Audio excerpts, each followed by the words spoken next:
and we should be good to go. Howdy, howdy, everybody. Hope everybody's having a good day.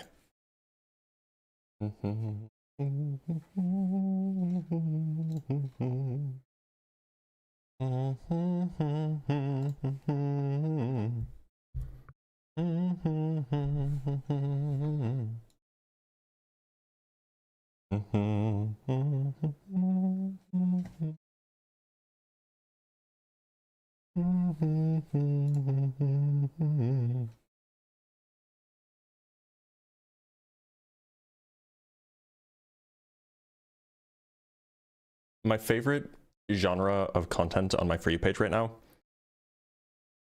is clips from Kerbal Space Program with the caption, "This is Poopy PP 67 trying to grab Jebediah Kerman, parentheses, he's not coming home."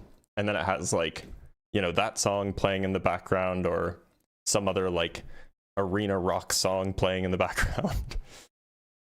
So good. It's such a good genre of TikTok video. It's definitely like 30% of my FYP right now.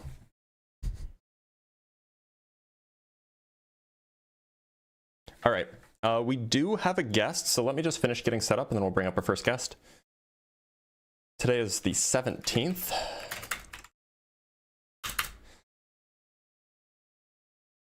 Have you played KSP yourself? Yeah, I played so much KSP. I played so much KSP when I was in college.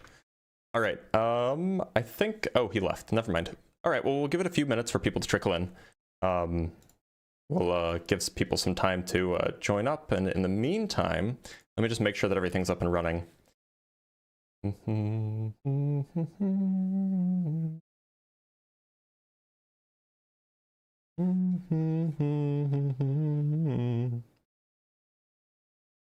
What's your answer to the against discoverability argument? I don't know what the against, do you mean the, I don't even know what the discoverability argument is. I don't think anybody's ever run that against me.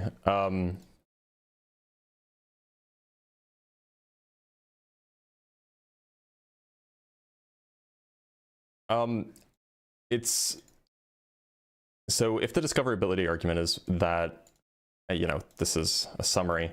The discoverability argument goes further than this. It's not just that the universe obeys mathematical laws we could eventually grasp, it's that the specific values of physical constants are set at the exact points that make those laws most accessible to scientific investigation. So I would say two things. I would say that actually both of those premises are false. A, I wouldn't grant that the universe obeys mathematical laws. That seems like it presupposes that mathematics is discovered rather than invented.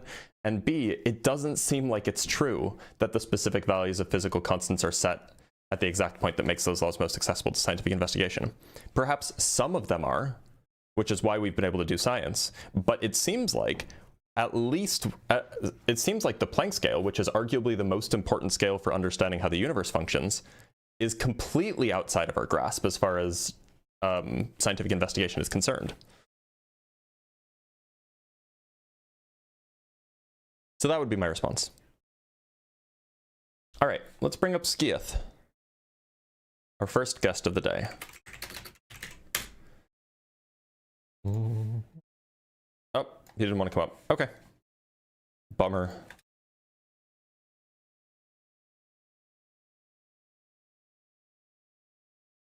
How am I doing? I'm doing okay. My nose is healing up. It's not healing up perfect, but it is healing up. Definitely going to have a scar there. Might even have like a divot. But, you know, what can we do? Can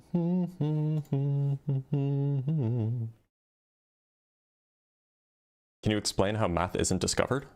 Well, look, mathematicians invent math all the time. That's just what that's like what a mathematician's job is. You come up with some new thing. You're not like digging around in the forest for, you know, for categories. Like you're thinking and inventing things. Christy, how's it going? I'm good. How are you? I'm doing all right. Your microphone is kind of not great. Are you able to fix that? Is it better? I mean, not really, but I guess we can make do. Okay. Christy, do you believe in a god? Yeah, I do. Okay, and what religion would that be? I'm not a religion. I just think there's a greater force that led to our creation. Okay, why should I believe that? Because the universe is so like specific. Like there's so many ways if something was just a little bit different that we wouldn't be here right now. And okay, Christy, just a quick question. How old are you? I'm 22. And what year were you born? 2003. Okay. Okay. Yeah, people in the comments were curious, so I just wanted to double check that you were above 18. So Yeah. you say that things are so specific. If they were different, then we wouldn't be born. Can you give me examples? Just like if the force of gravity was stronger, Earth wouldn't have been created and everything, the universe wouldn't exist. Why do you think that Earth wouldn't have formed if gravity were a bit stronger? I don't know. But yeah, at the end of the day, I can't convince you to believe in anything. That's something you choose. You think that, generally speaking, you choose your beliefs? Oh, she left. Okay. Well, that wasn't very interesting. I don't know why she came up.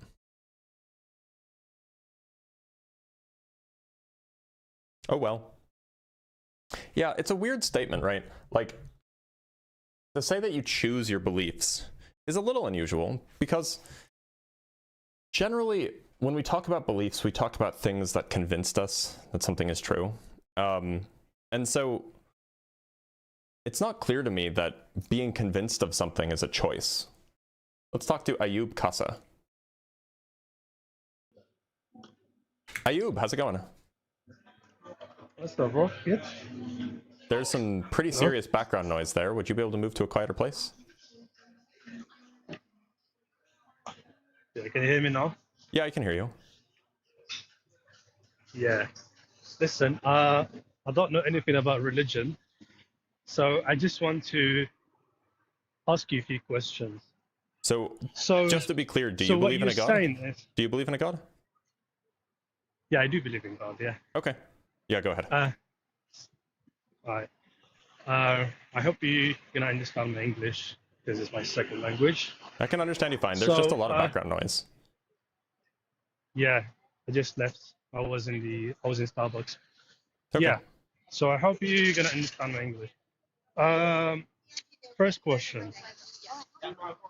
Do you want to see proof before you start believing in God? I'd like to be given some reason, whether that reason is proof of one kind or another, or if it's strong evidence, or if it's, some compelling justification, something like that. Okay, so you want proof before you start believing in God, Or evidence. right? You want him to sure. come down. So you want him to come down and say, "Here I am." No, that's not required. So that you can start believing. Do you want to see his pictures? Do you want to hear his voice? No, that's not required. So what is proof? What does it mean to you? I didn't say the word proof, you did. I said proof or evidence or justification. So evidence based on probabilities, right? Evidence, So yeah, if that's one way to phrase it. Evidence would be some piece of data that is best explained by, the model or the idea that you're proposing. So, okay, probabilities. So probabilities means something like 80% before you start believing in God. 90%, I mean, if you can 70%? get me to over 50%, I'd believe. Over 50. Yeah. But the other 50%, you're still not going to be sure. You're still not going to be sure whether God exists. If you get me to 50-50, I'd be agnostic. If you get me over 50, below then 50. Yes, I'm below 50. Okay, so you're somewhere between 10 and 20. No, I'm at like 1%, maybe 0.1%.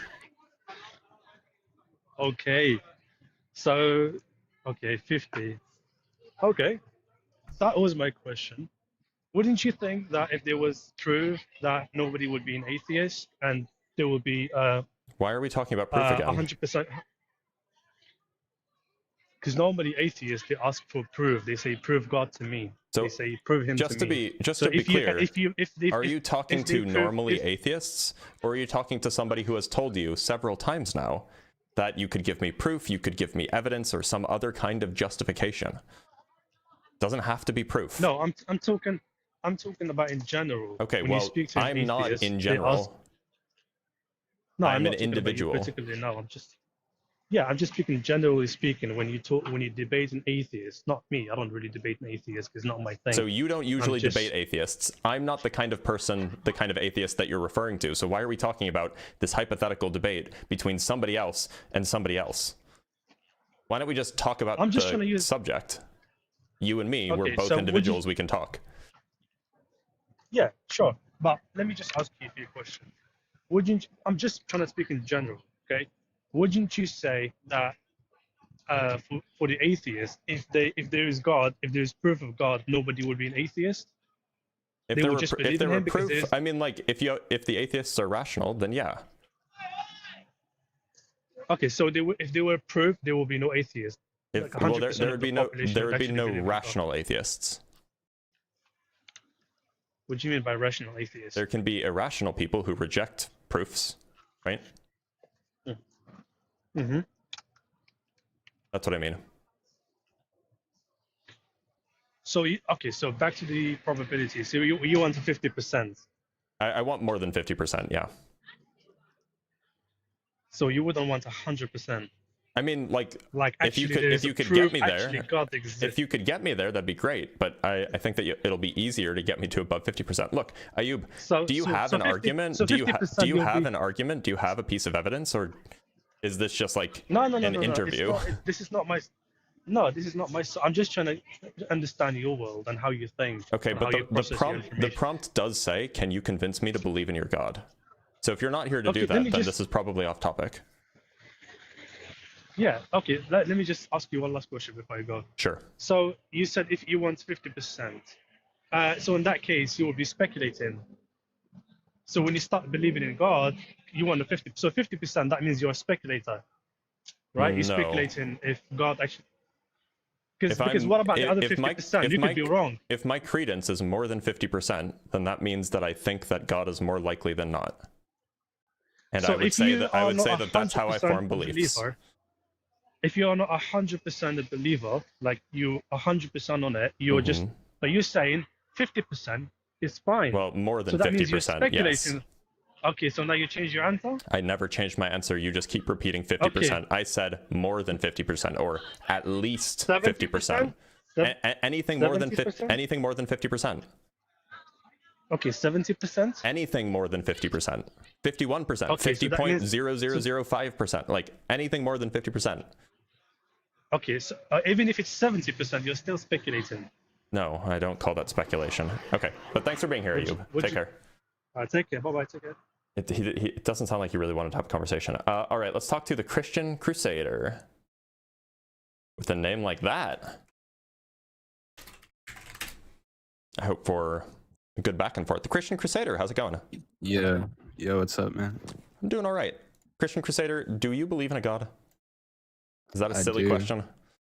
All right. It is a silly question, but it's okay. Fair enough. Right. So I assume that you're a Christian. Are you a Catholic or Eastern Orthodox or some sort of Protestant? Yeah. So I grew up in Catholicism, but now I'm kind of leaning towards Eastern Orthodoxy. Okay. I'm just curious. It's not, I don't know how relevant it'll be for the conversation. So look, I don't hold those views.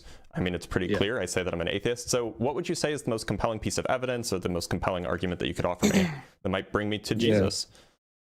Yeah. So of course, like I understand your perspective of trying to view the evidence centered around like the Bible and Christianity in general and arrive to your conclusion that way. And I understand that because I also am that way with like everything. Obviously, I think it's completely irrational to try to base your beliefs off of evidence. But I hold the belief that belief in God is never going to come fully as a result of evidence. Like, do you understand what I'm saying? Like, evidence is never going to fully bring you to the point of full belief, because I think that contradicts God's intention with creation and his purpose. So what is the additional factor? So let's say that belief gets you to maybe 50-50 or something like this. What's the additional factor that pushes you over past the 50-50 mark? Yeah, well, I'd say it's faith, of course. Like, would you agree that to some extent your beliefs require faith? I mean, I guess it depends on what you mean by faith, but generally, no. I don't understand faith to be a good way to form beliefs. Well, in the sense that nothing is 100% proven in your life. So nothing that you believe you know for sure to be true. Well, I mean, I don't make the claim that, you know, my beliefs are based on 100% surety. I form beliefs based off of, you know, some degree of, or some high degree of credence in something being true. For example, like, you know, I believe that my wife is, sorry, I believe that my wife loves me, but like she could have been like a hired actor for the sorry. She could have been like a hired actor for like the last 15 years. And, you know, so I can't know with 100% certainty that she actually loves me, but I have a high degree of credence that she does. I wouldn't say that there's any faith involved in that, though. Okay, but so my thing is, you're saying that, like, essentially based off the evidence, like based off what you observe and like what you know about her, that's the evidence you take that she loves you, right? Yeah. Okay, and so you're still accepting that there's some uncertainty, like there is a possibility that that isn't the case. Yeah. But you're not, like, you don't really have a reason to justify that belief. Like, well, I think that having a high degree of certainty, even if it's not 100% certainty, is justification for a belief. Well, that's not, I'm not saying that necessarily. I'm just saying that there, like, when I was saying every belief you hold has some faith, like, you're basically describing that you believe, although it's possible for your wife to not actually love you, you still hold the belief that she does, even though there's a possibility that she doesn't. And so that, are you just taking, are you just defining faith to be having a belief in something without 100% certainty? No, I would say faith is more like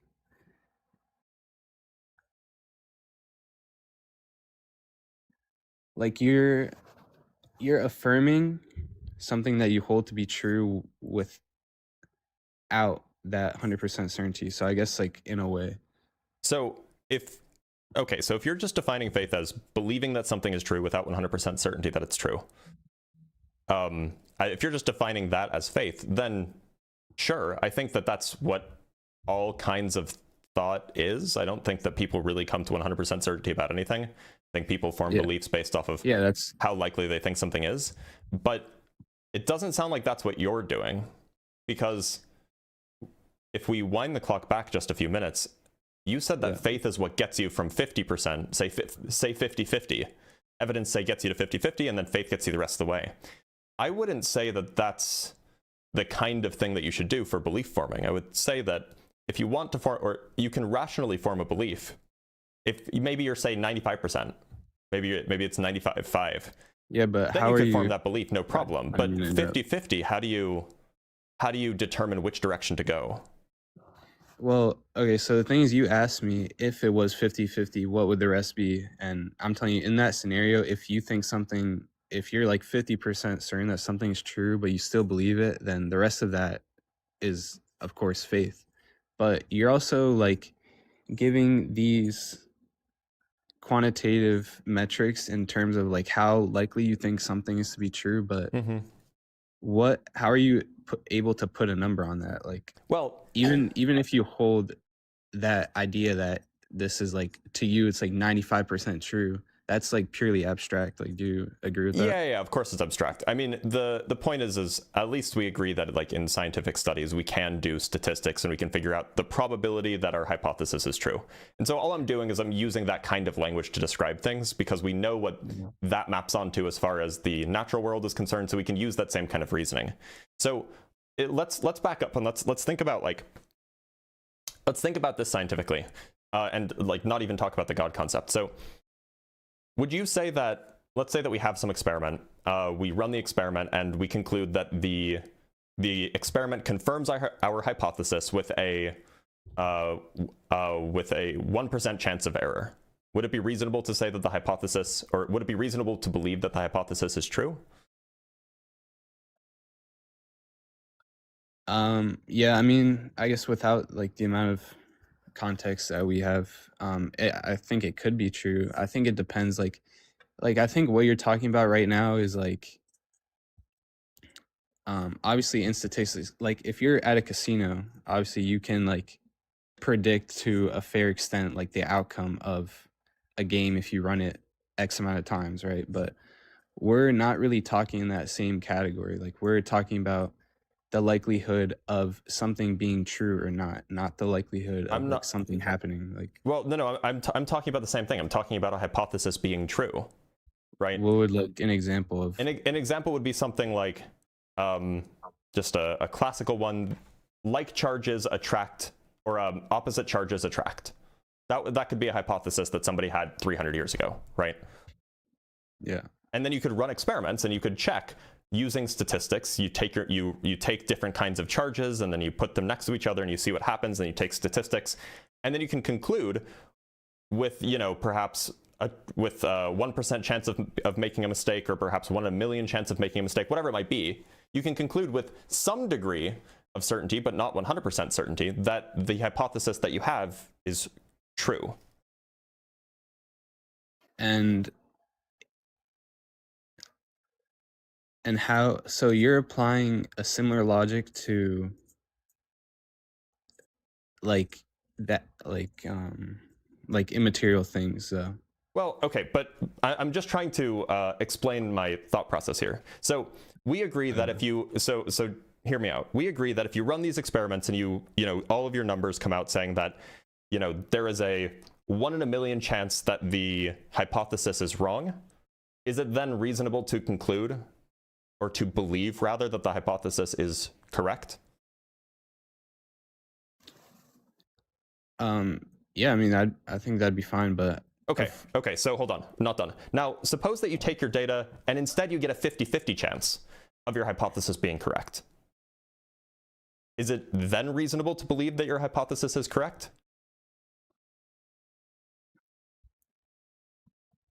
I mean, it maybe not to believe it's correct, but that it could be correct. Yeah, that it could be, that it's a possibility. Maybe you should remain Yeah. agnostic about whether a hypothesis is actually correct, or maybe you should go collect more data, or whatever it might be. Yeah. And so what I'm saying is that it seems like that there's a categorical distinction between uncertainty that leans, that pushes you in one direction strongly. Like there is some uncertainty, even if you're 99% sure, there is still some uncertainty. There's a categorical distinction in beliefs that form from 99% certainty and beliefs that form from 50% certainty. So what I'm getting at is that it seems like the kinds, when you say that a lot of the beliefs that I have are based on faith, what it sounded like you were saying is that I'm not 100% certain, and so there's some degree of faith there. And if that's all you mean, then sure, you could say that there is some degree of faith in believing the 99% certain thing. But that's a different kind of belief forming mechanism compared to the 50% chance thing. And so what I'm trying to get at is, how do you get from, you know, say you have a low degree of credence in some view, say you don't think it's very likely, how do you get to that high degree of thinking that it's likely without just an arbitrary decision? Okay, so I see like the point you're trying to make, but I think it's a category error because you're comparing, so you obviously are comparing this justification for belief based on of a degree of certainty, right? Yeah. You're saying the higher the degree of certainty, the more justified the belief is. That's essentially what you're saying. Yeah. Okay. Yeah, and you're comparing material beliefs and things that we can observe and measure with immaterial beliefs, and you're like holding the same standard of like degree of certainty with belief in God, which isn't possible, of course, because this is not something that you can measure and study and observe and repeat. So if you're saying like I don't want to put words in your mouth, but what I thought that you were trying to imply is that if someone has a 50% degree of certainty in the belief of God, then that belief is unjustified, or it's kind of irrational to an extent. That's roughly what I'm saying. And look, so I'm not trying to say that we can like quantify our degree of certainty in these kind of more abstract things. What I'm saying is that we can use the same sort of methodology that we use in more, material, quantitative, concrete things as a way of kind of guiding the way that we should think about things. So I would say that somebody who's agnostic, who's really on the fence about whether or not God exists, in some way, they're at the 50-50 mark, right? They're not really sure one way or the other. They haven't seen enough evidence that makes them convinced one way or the other.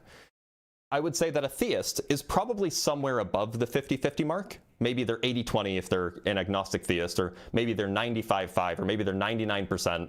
And maybe they're almost 100% certain that a God definitely exists. And an atheist like myself might be at the 1% mark or the 5% mark.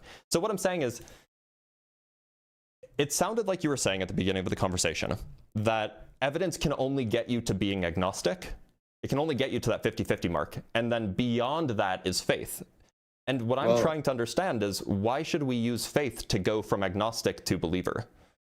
Okay, well, for one, I would not say that evidence can only bring you to that 50-50 mark, because I mean, we've seen there's been like many people that have converted off of evidence, right? Like okay, so then I misunderstood what you said at the beginning of the conversation, and that's my bad.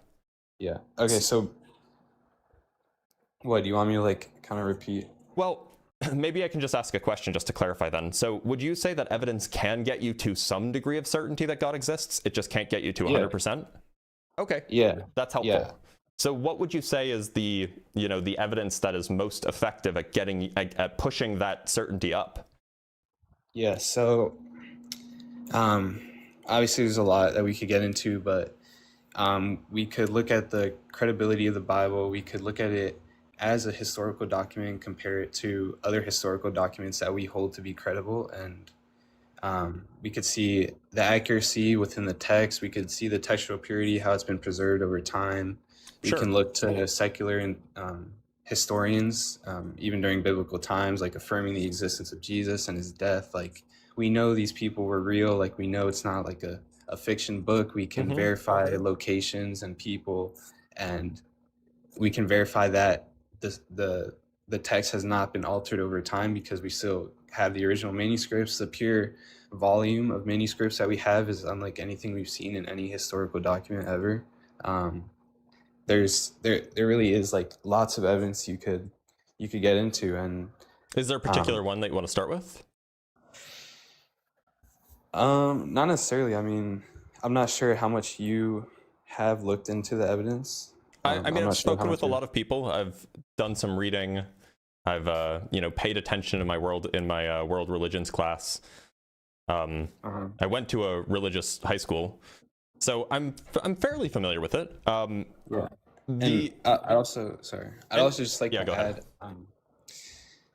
obviously this is going to be more controversial and not like as easy to discuss, but my worldview, I hold the perspective that the Christian triune God is the only grounding for things like logic and reason, and morality, of course. I think morality does not exist without the Christian God. Well, that's going to be a claim that needs some sort of justification, of course. Yeah, so like, if you want to run tag, we can talk about it, but I'm just going to push you on justifying your claims. If you'd rather get into the historical stuff, we can do that too. Yeah, I mean, the historical stuff is probably more productive, honestly, since... Okay. So my view generally, and I can just summarize my take, I think that Jesus probably existed. I think that we have as good reason for thinking that Jesus existed as we did for like most historical figures. I think that it's very plausible. I think that it's entirely, like, I'm not going to give 100% certainty, but I think it's very, very plausible that Jesus was crucified. That seems totally historical.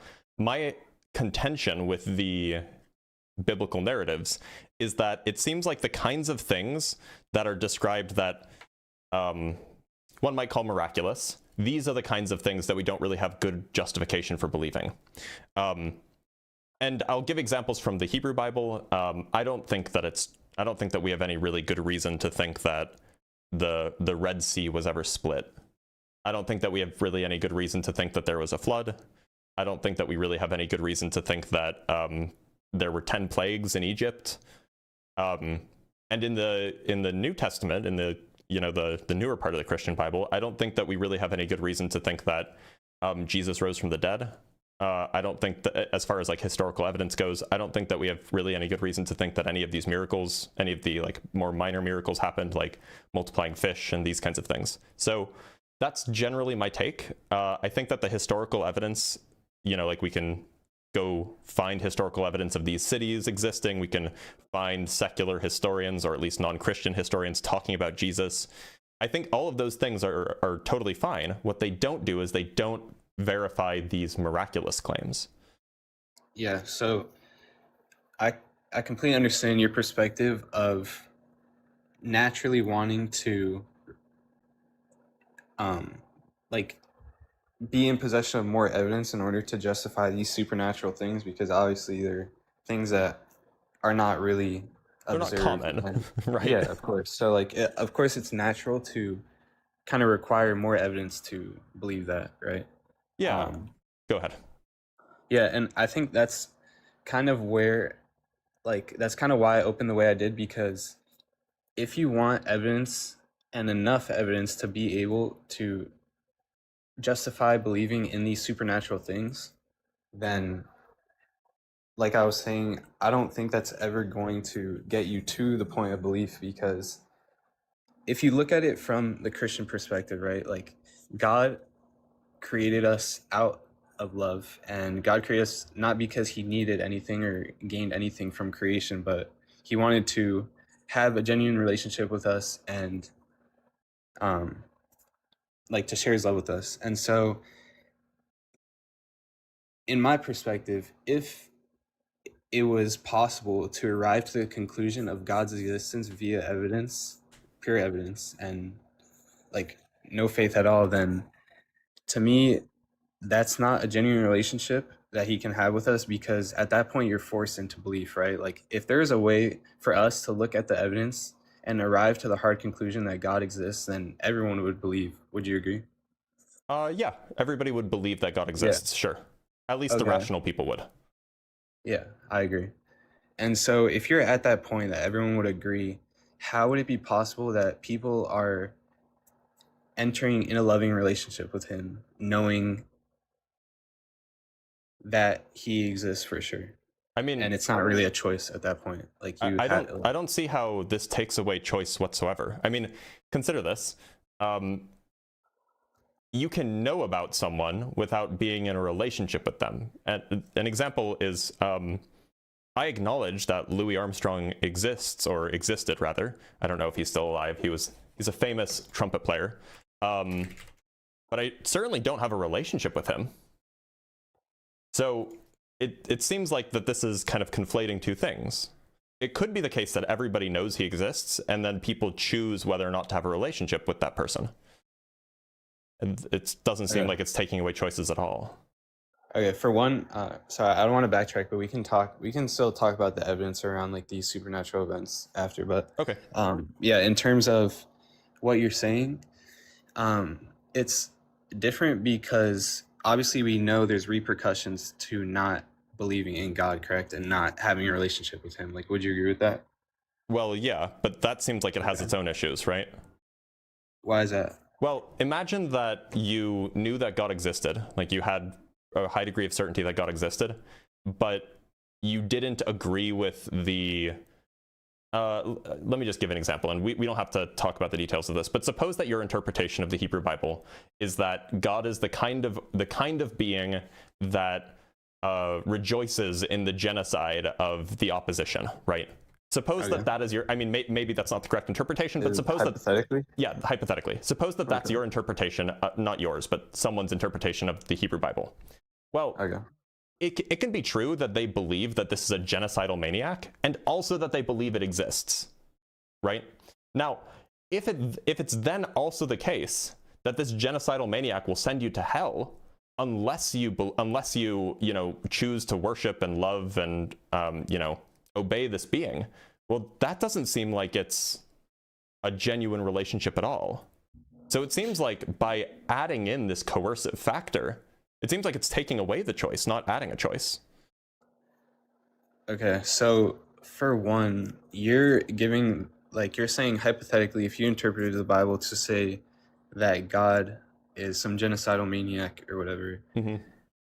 first of all, how would you arrive, like, if you reject that God, like, how can you justify that like those things are bad?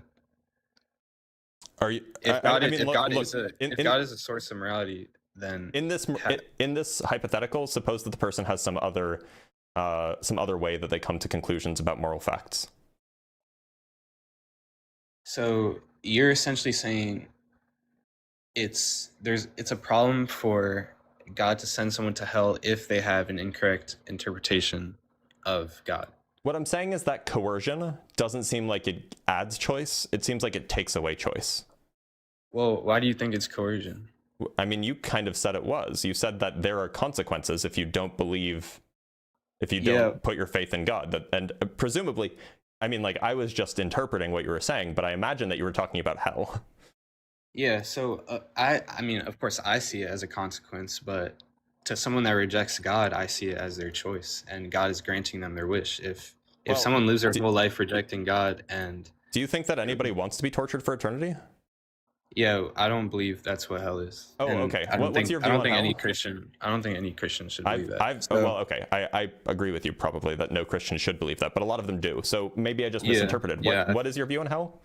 Okay, so my view of hell is that hell is a spiritual state where you're still in the presence of God, but due to sin and the way you live the way you've lived your life, your heart and spirit have been hardened and damaged so much to the point where God's presence goes from a feeling of like fulfillment and joy and bliss to essentially suffering, not like in a physical way, but so then we do agree that this lasts for eternity. Yeah, I mean, eternity is it's not really understood by the human mind. It's still somewhat of a mystery, at least in Orthodox theology. Like, you can't just, like, the normal interpretation of eternity is like time that we're experiencing now, but forever, and I don't think that's necessarily the case. Does the suffering ever end? Yeah, I mean, it's definitely possible. Yeah. So it could be that, like, you die, you like experience this suffering, and like then a healing transformation. Oh, okay. Well, look, I mean, so if that's your view, I mean, obviously there's still a degree of coercion, but it's not like infinite coercive power, right? It's not like you will suffer endlessly. You will be in horrible suffering forebber. Yeah, no, not necessarily. Yeah. So look, I mean, surely we still agree that there's some coercion there, right? Well, the thing is, like, it. Yeah, go ahead. You see it as coercion, but at the same time, like, in order for us to even have the possibility of having a genuine relationship with God, like, you acknowledge that we need free will, correct? Maybe. I don't actually think free will is real, but I could imagine that you can have. I think that it's probably meaningful to say that you can still have a relationship even if there's no libertarian free will, so long as the origin of your choices come from within, rather than being kind of forced upon you. Okay. But yeah, we can just say, like, for the sake of argument, we can say, yeah, you need some degree of free will to have a relationship. So that means that humans either have the choice to be in his presence or the choice to, like, or I guess in his presence isn't the right way to phrase it, but they have the choice to either have a relationship with him or not. So you're saying it's a form of coercion that God would, like, send them to hell, but don't you think it would be worse that if someone rejected and in some cases even hated or despised God, like, don't you think that it would be worse to bring them to heaven, even though that it would ultimately, like, it would obviously objectively be better for them, but that's not the choice they made. Well, I would think that God, being a good being, would always just do what is best for someone, right? Yeah. So if you're saying it's how do you know them going to hell isn't what's best for them? Well, because you said it's objectively best for them to be with God. If they had chosen to have a relationship with God. So I would just imagine that, like, and maybe I'm wrong here, but I would imagine that if this God exists and this God is, all loving and wants what's best for everybody, then that God would just look at the possible options for what to do with this soul after they died and just put them in the place where they would suffer the least. Or where the outcome would be, maybe there would be some degree of suffering initially, and then God knows that, something good would happen as a result. And so maybe there would be some initial pain, and then after that, all of the pain would be gone and they would be, joyful. Whatever it might be, I would imagine God would just put them in the position that is best for them, right? Yeah, well, I mean, I would just argue that, well, for one, if that were the case, then I think the whole purpose of creation would be undermined. And I think that God is doing what's best for everyone. And I think that obviously if God were to exist, like us with limited human minds and not a full understanding of God, we can't even necessarily arrive to the conclusion that God is not doing the best for, or doing what's best for someone in their scenario. Is it your view that God wants, so correct me if I'm wrong, I believe that you said earlier that God does want a relationship with everybody, right? Yeah. So I would take it that, and is it also your view that having a relationship with God would be the best thing for everybody? Yeah. So it seems like that if God wants a relationship with everybody, and God holds the view that it would be best for everybody to have a relationship with him, then he would take at least the minimal necessary steps to ensure that that was a possibility for everybody, right? Yeah. But there are plenty of people who don't have that option because they haven't even been given good reason to think that the God exists, let alone that the God loves them and, would be a good relationship partner. Yeah. So, I mean, certain cases like these are accounted for, obviously. Like, at the end of the day, God is ultimately just and merciful. And, of course, there's going to be people that don't believe in God because of pure ignorance. And that's like a different case. I'm not talking about them. I'm talking about the people who have heard about God. Maybe they're American. Okay. But maybe they grew up in, like, the religious South, where, like, they grew up in a church where they were saying, the earth is 6,000 years old, and, evolution is a lie, and the science textbooks are all controlled by an evil Jewish cabal. Maybe they grew up in one of these kind of like nut job churches, and they're like, that's obviously nonsense. Like, this God stuff doesn't make any sense. And so even though they're familiar with Christianity, they've looked at the Bible, and, they went to Sunday school or whatever, they think that all of that stuff is silly, and, they just never bought into it. It seems like this person is not really having the opportunity to have a relationship with God because of the situation that they were put in. Yeah, so from what you're describing, if someone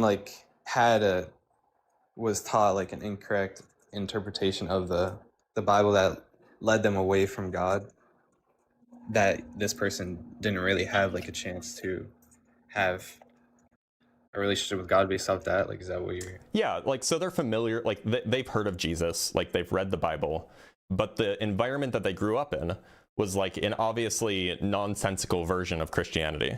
Yeah. And so they're like, well, that's what Christianity, and maybe it's the version of Christianity that takes every single sentence literally, and doesn't leave any room for metaphorical interpretation or whatever. And if you hold that, if that's what you grow up in, then you're like, well, obviously this book is wrong, because the way that I learned to interpret it was through literal whatever. And so it's not like they're ignorant of Jesus. It's not like they haven't read the Bible. It's that their understanding is you know, for whatever reason, environmental or whatever, their understanding is incorrect. And so are they counted amongst the people who are ignorant? Yeah, so for one, it's obviously hard to know the exact criteria that God will use to judge us when that time comes, Sure. but I would say that God considers all things, and if in this case it's not intentional, but I would say that there is a level of deception here, and it's not really at that person's fault that that's what they're being told. And hypothetically, if that's all that person was ever like told about the Bible and about God, and they just believed it because of that, then yeah, I mean, I think God would obviously consider that, and perhaps it would be just to like grant that person mercy in that case. So it sounds like, and you know, correct me if I'm wrong, but it sounds like a similar sort of reasoning could be used to imply that everybody, except the people who are like, I believe God exists, but I hate him, except those people, everybody who's like reasonable and, you know, evaluates the stuff that they've been told with a reasonable mind, seems like everybody who doesn't believe would be granted clemency under the you know, under the guise of, not under the guise, but under the understanding of ignorance. Because, you know, an atheist, like myself, for example, you know, obviously I know about Jesus, but the stuff that I've been told, all of the stories that I've been, you know, informed of, all of the pieces of evidence I've been presented, they just don't check out. They just don't, for whatever reason, they don't settle. They're not compelling to me. They're not convincing. So it seems like, you know, is it my fault that these things aren't convincing to me? I don't know. Yeah, and that's where that's why. Okay, well, for one, obviously I'm not God, and Sure, of course. I can't say for sure what's gonna happen to anyone. Like even I can't even say who's going to be saved. Of Or course, like of who course. has been saved. But yeah, I mean, I do think it's different in the case of most atheists, I guess. Like, I think that humans have an innate like desire and inclination toward like God in some form. Like humans have always been like inclined and curious towards like the idea of a God, and I think that was an intentional design by God. And if you arrive to the conclusion that God doesn't exist, and you say that it's like from like a point of evidence, I mean you are essentially rejecting God, and Well, I think is it really a rejection if all of the world that you've been exposed to leads you to a conclusion that's at least believed to be rational? well, you're saying it's a world that led you to that decision, but like at the end of the day, it's your own decision. Like you're saying what like the evidence you've looked at, all these things, etc., led you to like non-belief. Yeah. So yeah, so you are essentially like rejecting the idea or the belief of or the existence of a God. Well, I mean, look, suppose that, I don't know, maybe I'll give an analogy just to try to illustrate what I'm getting at. Suppose that you're a forensic, what are they called? The people who like, you know, like in police procedurals, the people who like go and run the DNA tests and like swab the blood and you're one of these forensic whatevers at like a crime scene, but you're just not very good at it. So you go and you collect the blood and you take the pictures and you examine the bones, and the evidence that you've looked at just leads you to the incorrect conclusion, leads you to conclude that it's a suicide rather than a murder. Would you be like rejecting that it's a murder, or are you just wrong about it being a murder? So can you repeat what you said? So what are you saying led to the So suppose what was wrong with the evidence? Yeah. So suppose that you know, okay, so it actually was a murder. Like, you know, the person was murdered, whatever. And you go and you collect the bones, and then you take you take DNA tests of all of the blood and stuff. And I don't know what forensic analysts do, but you do whatever you're supposed to do. But you're just not very good at your job, and you come to the wrong conclusions based off of the evidence that you've collected. Would it be correct to say that you've rejected that it was a murder, or are you just wrong about it being a murder? Yeah, so I see the similarities, but I don't think that would be analogous to what we're talking about, because for one, technically everyone has the same evidence, right? And there's people on all sides of the spectrum. There's people that have done decades of research and have looked at evidence for decades, and they've come to the conclusion of belief. But there's also people that have done the same exact level of research and have come to the conclusion of non-belief. Right. And on the other side of the spectrum, there's people that barely even know about the Bible or anything about God and have come to the conclusion of belief, and vice versa, right? Yeah. So to me, it's not really about the evidence, or somewhat of a skill of researching or analyzing evidence, because if that were the case, then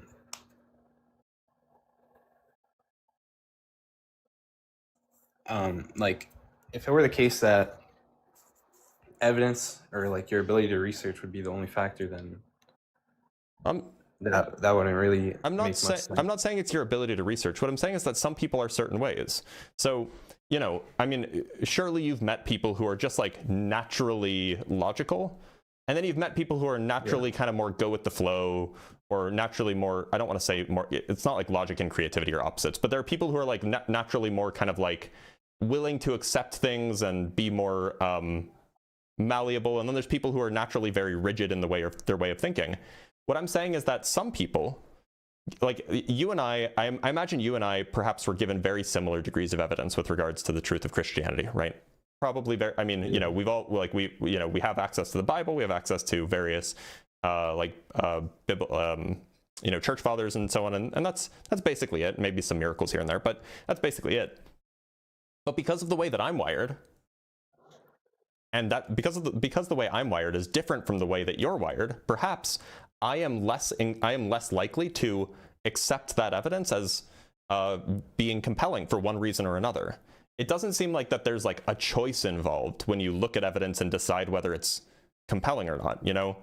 It seems like it's either compelling or it's not, and that's just a thing about how your brain is, maybe, or about what your experience or what your history is. It doesn't seem like there's an active choice in the matter, Yeah, I guess what you're trying to say. So what I'm saying is that, yeah, you're right. Maybe some other forensic analyst would have examined the exact same data and come to the correct conclusion. But the analogy here is that the atheists are like the forensic analysts who just come to the incorrect conclusion based on the data. I wouldn't then say that the forensic analysts who come to the incorrect conclusion are rejecting that it was a murder. They're just wrong.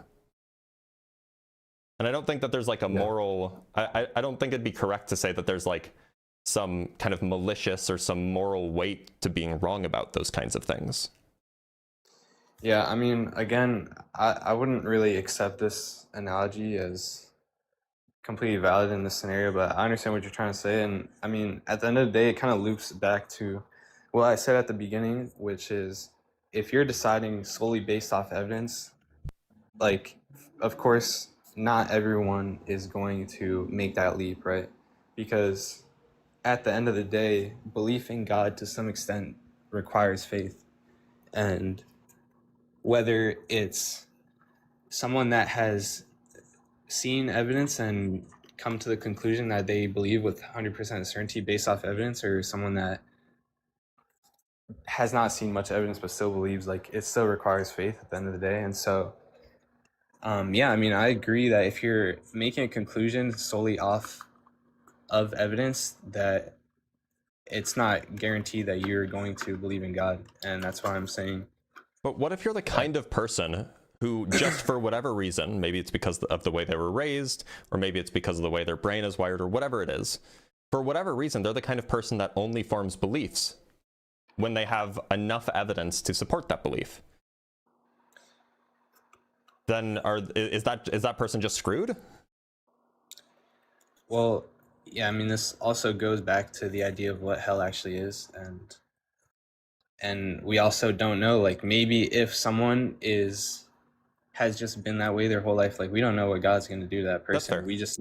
We just know that God is ultimately just and merciful, and we don't have the understanding of God to know his criteria for how he's going to judge people, and we also don't know these people enough to know whether or not that's actually the case or whatever. Like, So my contention, and by the way, that's fair, and that's a very respectable view, and I think that that's a lot better than just saying, yep, they definitely go to hell.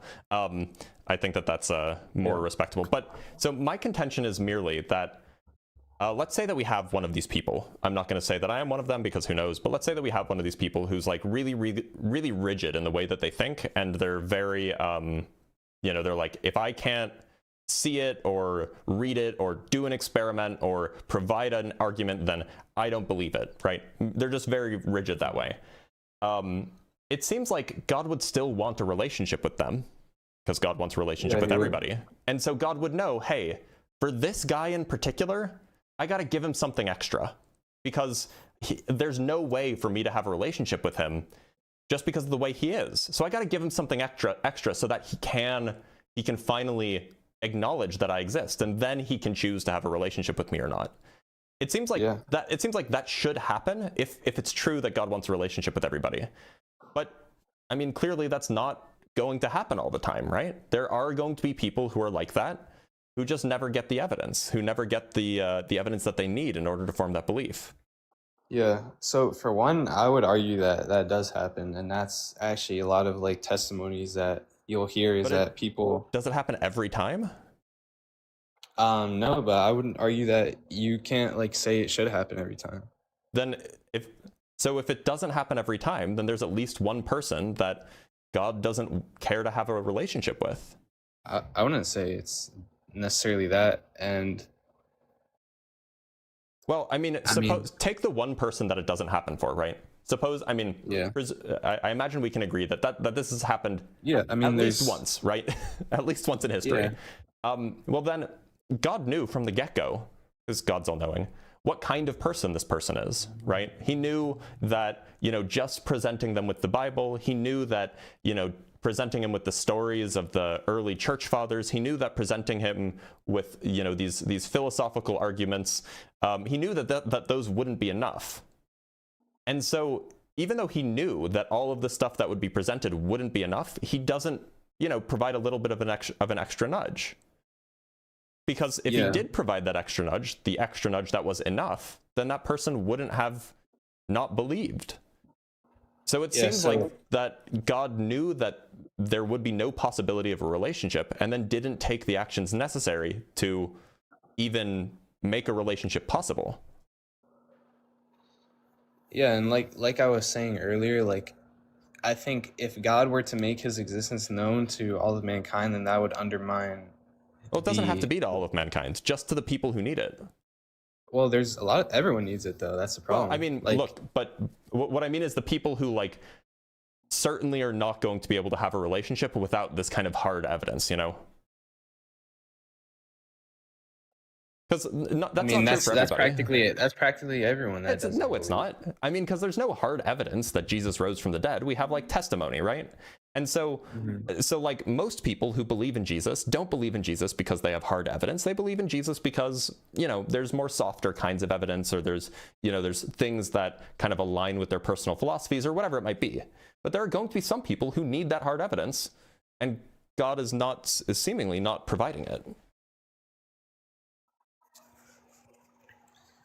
Yeah, I mean, and the problem is that there was like the fact that these people don't have these like levels of evidence.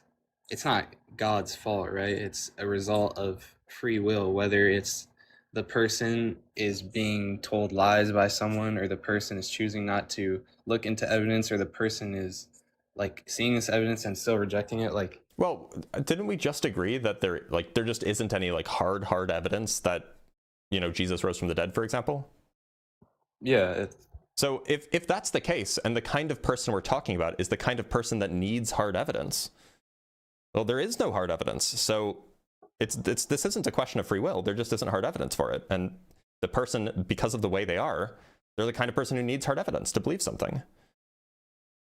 Yeah, but it's pretty difficult because this is something like incredibly complex, and we're reducing it just down to like them being quote unquote the way they are. Like, I mean, there's sure, just but a you've plethora met of factors. you've met people that like this, I'm sure. To a certain extent. I mean, I think there's just a plethora of factors involved, and we also like, maybe this isn't the most like productive topic of conversation, because at the end of the day, like, the answer is we know that God is ultimately just, and we don't fully understand God, and we don't fully understand how he works. But obviously, as a Christian, someone who believes in God, there is just a level of trust that God is the ultimate judge and will do what is ultimately just, and us as humans don't even necessarily understand what that is. So And we can move off this topic, or we can even call it here if you want. But what I'm essentially raising is something called the problem of divine hiddenness. If you're not familiar with it, it might be something that you're interested in reading, just to see what the apologetics are for it. Basically, the problem is, look, if God wants a relationship with everybody, and God knows what would be required to have a relationship with everybody, then it just seems like everybody should have a relationship with God. Whether it's a hateful one or not is a different story.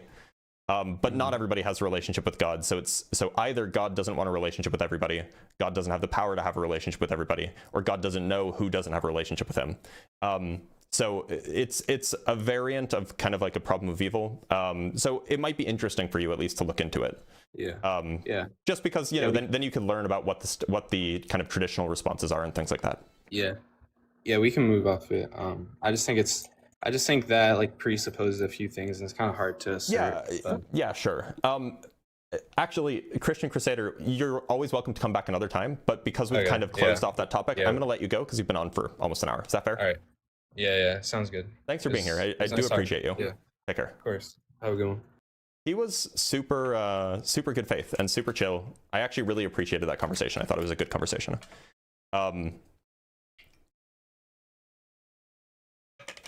So yeah, W guest. Let's read some super chats, and then we will move on to the next guest. Make sure that I don't miss any. We just have the one super chat from Chase. With the $5, by forcing faith to be why you believe, God intentionally guaranteed a non-zero amount of people would go to hell. He could have made it any other way. Yeah, so that's roughly the problem of divine hiddenness, isn't it? And from Philo Dragon, thank you so much, bud. It's not Santa Claus's fault that he doesn't show up. It's your fault for not believing in him. Yeah, it's not. Yeah, that's roughly it. Yeah, that's a good way to summarize it. All right, let's bring up our next guest. Let's bring up. Have I spoken with Jesus as King lately? Is this a?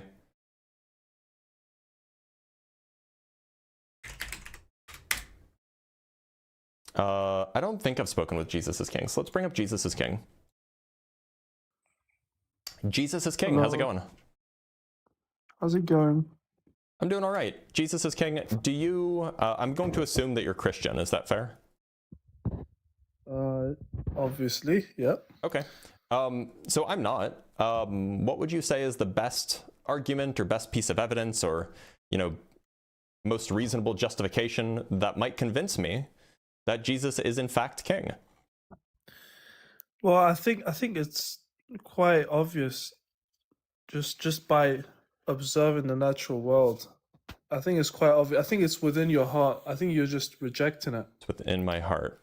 Well, I'm all for psychoanalysis, but I'm trying to convince you, or not convince you, sorry, trying to convey to you that I just don't believe this. It seems fake. So why should I think it's not? It's not fake. I think you're doing this to get super chats. I think it's quite obvious that I was God doing exists. this before I was doing this on YouTube. And if you're not on YouTube, there's no super chats. Well, you still get paid from TikTok viewership. No, not unless people send donations, and people don't send donations very frequently on TikTok. Like I don't know why you reject God. It's just so obvious. It seems obviously wrong. It seems like obviously wrong to me.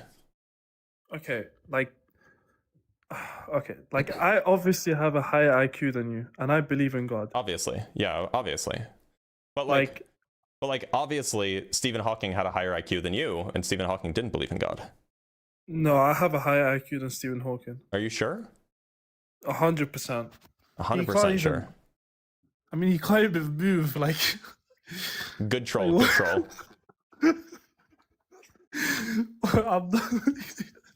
That is funny, but irrelevant. All right, Jesus is King. I'm gonna let you go if you don't want to have a conversation. I want to have a conversation. Okay. Bye. Bro can't even keep a straight face. It's okay. Not everybody's equipped for it. Let's talk to Submitter 2280. Submitter, how's it going? Hi. How are you doing? I'm doing okay. Submitter, do you believe in God? Yes, thank you for allowing me to speak. I have a short time, but I just want to share some important information that you may have not heard about. Yeah, I'd love to. Just before we get started, do you believe, you said you believe in God. Are you a Christian? Are you a Muslim, a Hindu? Are you a Buddhist of some kind? I'm a submitter, basically. We worship God alone, and we believe the so-called three monotheistic religions have deviated with a lot of man-made innovations. We believe in the evolution, that it's a divinely guided process. And we believe in the Big Bang theory. It's not a theory anymore. Okay, so you're like so you're like some like extra new religion thing, but you basically believe in a monotheistic thing. Okay, go ahead. So what's the evidence? What's the argument? It's actually not new. Historically, there were the religion that's supposed to be about God. It became about the man. Okay, this happened to the current religion. So however old it is, what's the evidence for it? The evidence for it, first of all, I was atheist myself. Okay. So what was the evidence for it? It doesn't really matter to me that you used to be an atheist. The discovery of code 19 in 1974, which is embedded inside the Quran. It's so vast that it has basically a numerical, mathematical miracle. So if you remove one single letter... So there's a mathematical miracle in the Quran, okay. Correct. And if you remove a single letter, the whole mathematical system collapses.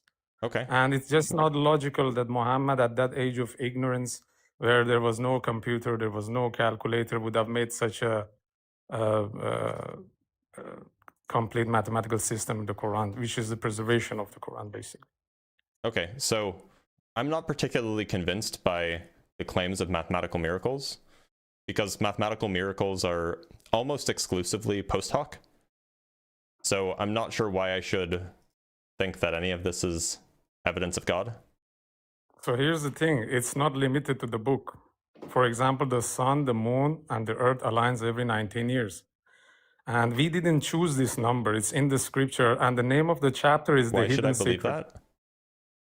Pardon? Because it's aligned, basically mathematics is a universal language. So when you say that the sun, the moon, and the earth align every 19 years, what do you mean? This is scientifically proven, no? Are you just talking about an eclipse? Yes. So solar eclipses or lunar eclipses? Lunar. So lunar eclipses happen like all the time, like a few times a year, right? Lunar eclipses happen 2.28 times every year, with at least 2 every year. So it's not every 19 years, it's at least twice a year. Mm-hmm. So it's just not true that it's every 19 years. Yeah, it's possible. Maybe I'm getting it wrong, but there's a big list. It's just one example I mentioned. Maybe I'm mistaken. But the point is that mathematics is a universal language, like Galileo said. Mathematics is what God wrote the universe. I'm paraphrasing. Sure. So I just want to invite you at your free time just to have a look, and maybe later on I will collect your feedback if you don't mind, because it's so vast that digits reach up to 28, 29,000 letters, still multiple of 19. And imagine if there's one letter missing. I don't know what the claim is that you're making. Basically, so I give you a little bit more information from the beginning. So there's a chapter in the Quran, which is chapter 74. The name of the chapter is The Hidden Secret. And so there's a verse in the Quran. Just because I'm curious, what's the Arabic word, or what's the Arabic word for the hidden secret? al-mudassir. Okay. And so okay, so that's what the oh sorry, I'm trying to copy. Why is it pasting it in? It's not pasting it in. This is so annoying. Okay, so that's the name of the chapter. Fine. Yes, chapter 74. Okay, so we're al-mudassir, in. which So, I just Googled this. Not an Arabic speaker, but apparently, on at least according to Wikipedia, it means the cloaked one or the man wearing a cloak. something that is hidden in plain sight, basically. Because Okay, remember, so- Arabic has multiple meanings. You know, when you search in maybe translation of English, may show in different form. But in Arabic, means something that is hidden in plain sight. But that's Is there these a- are. Is there like a? I can just.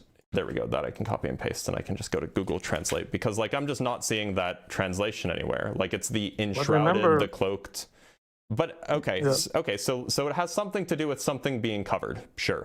Yes. What yes. is Just the? So remember what's that. the relevant verse? Just to make a point that nobody speaks now 7th century Qurayshi Arabic, so Okay. it might not be wise to look at the modern day. But importantly, neither do you. So how do you know what the translation is? Exactly. This is what I was going to explain. Right. So what's the relevant So- verse that I'm supposed to look at? Verse 19. Verse 74. Sorry. Chapter 74, verse 30. It's 30. mentioned over it is 19. Okay. So it says there are 19 in charge of it. At least that's an English. That is an English translation. If you prefer some other translation, feel free to tell me what it is. That's just what I'm on Quran.com. I'm on Quran.com, and that's what the translation is. So the next verse explains its function of it. Okay. So what is it supposed to be? What's the miracle that's happening here? So first, it's mentioned the function that is to convince the people that this is a divine scripture, to convince the followers of previous scriptures, such as Jews and Christians, that this is the divine scripture from God, and to strengthen the faith of the faithful. So the function of this is mentioned in the next verse, 74:31. So it looks like what's being described is that there are 19 angels in charge of the hellfire. Or the scorching fire. Yes. Is that correct? So where's the Yes, mathematical miracle? So the question is how these 19 angels in the hell will increase the faith of the faithful. Because in Arabic it's mentioned. Well, wait a iddatum. minute. It's mentioned. Isn't there supposed to be a mathematical miracle somewhere? Yes, that's what I'm trying to reach there. So it's mentioned iddatum, their number. It didn't mention the angels. It's mentioned their number. There are 19 in So charge of it. Yeah. Exactly. Their number, iddatum in Arabic. So And the next verse is talking about this hold on. I'm increase in faith. somebody who knows more about the Quran than I do is interested in coming up. So I'm going to bring them up. Hey, Ems, how's it going? Hey, what's up? I'm doing all right. This is a pretty new apologetic take, and it's sad. It's very sad. So Can what's you the give me the mathema- number of the verse again? It's 74:30 and 74:31. What's the mathematical miracle here, submitter? So it's basically all the Quran is mathematically composed, and the common denominator, what do you call, is number 19. So basically, a number of chapters, number of verses, number of letters, all the numbers that are mentioned are multiple of 19. All of the numbers that are mentioned are a multiple of 19. Really? Yeah. For example, Moses stayed in Mount Sinai 40 days, or all the numbers which you select all over the Quran, you add them together, it's multiple of 19. You Wait, can all use of- online. So all of the calculators. numbers that Yeah, so you add 40 is them- not 40 is not divided by 19. Number one. Number two. I didn't say 40. 114. You literally said 40. And then 114. That is divided by 19. Yes, the number of chapters in the Quran are divided by 19. The time Moses 114 spent. chapters. Yeah. The time that Moses spent on the mountain, that is not divisible by 14. By Brother, 19. you missed my point. All the numbers I said, all over the Quran. So Sure. any number that's this is a mentioned. number then. This is a number that is mentioned. Another Yeah. number that is mentioned is 300. Sure, 300 is You not have to divisible add them by 19. together. have Add to every add- number in the Quran. Every single number. Would you like me to explain? So you're going to add every single number in the Quran. And Yes, then you it's gonna have be to divisible by add 19. them together, not one by one separate. Sure, Okay. go ahead and do that. So, for example, Noah stayed with its people 900 years, 1,000 years less 50. So you put 1,000, then plus 50, then Moses 40, all the numbers that are mentioned. This is only one of them. Is there somewhere I can go find where they will go over adding up all of the numbers mentioned in the Quran? Because otherwise, you're just saying, trust me, bro. No, yeah, absolutely. I can share with you. And by the way, just as an aside, if you give me a random number, if the number is sufficiently large, the probability that the number will be divisible by 19 is a little bit more than 5%. So this is not like some miraculous thing. If you give me a list of 20 random numbers, the odds that at least one of them will be divisible by 19 is pretty high. But it goes beyond that. Even the grammatical value. What's the actual miracle? Yes. Even the grammatical value of the words abjad, the brother may be aware, even those are multiple of 19. Can you give me the grammatical value of the quote unquote abjad? Go ahead. Sorry, mathematical value of? I have the list. I don't memorize them, but I have the list. In Arabic grammar, by the way. But go ahead. I have the list. I can, God willing, share whoever interested to have a look. Yeah. But the point is that the whole Quran, number of verses, number of letters. For example, you can count the first chapter, Bismillah ar-Rahman ar-Rahim. Count right now. You will see it's 19. It depends. No, it depends. It depends. Which reading of the Quran are you going to read? For example, let's say half. It's same.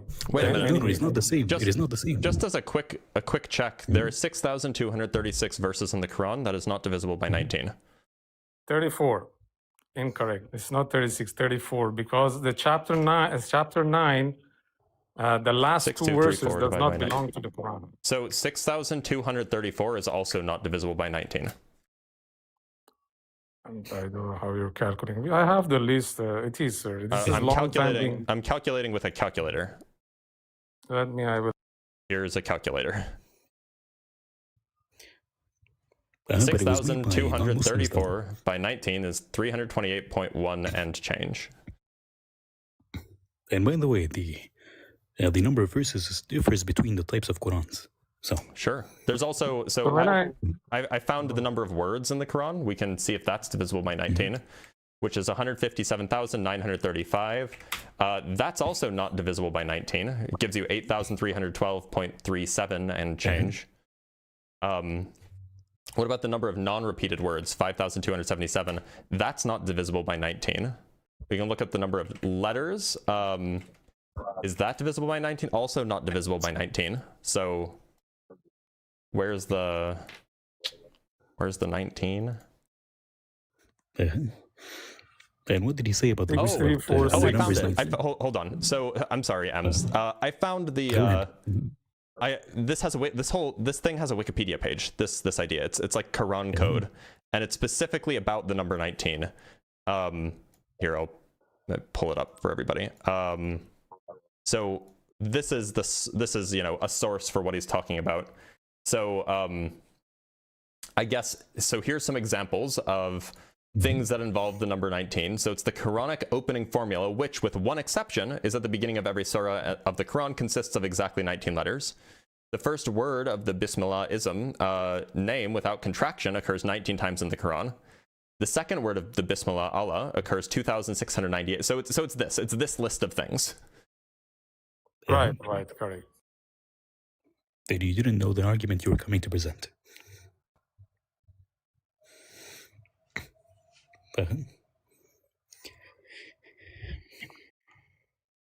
You basically misunderstood. For example, I said if you count... Read the code, the part where it says...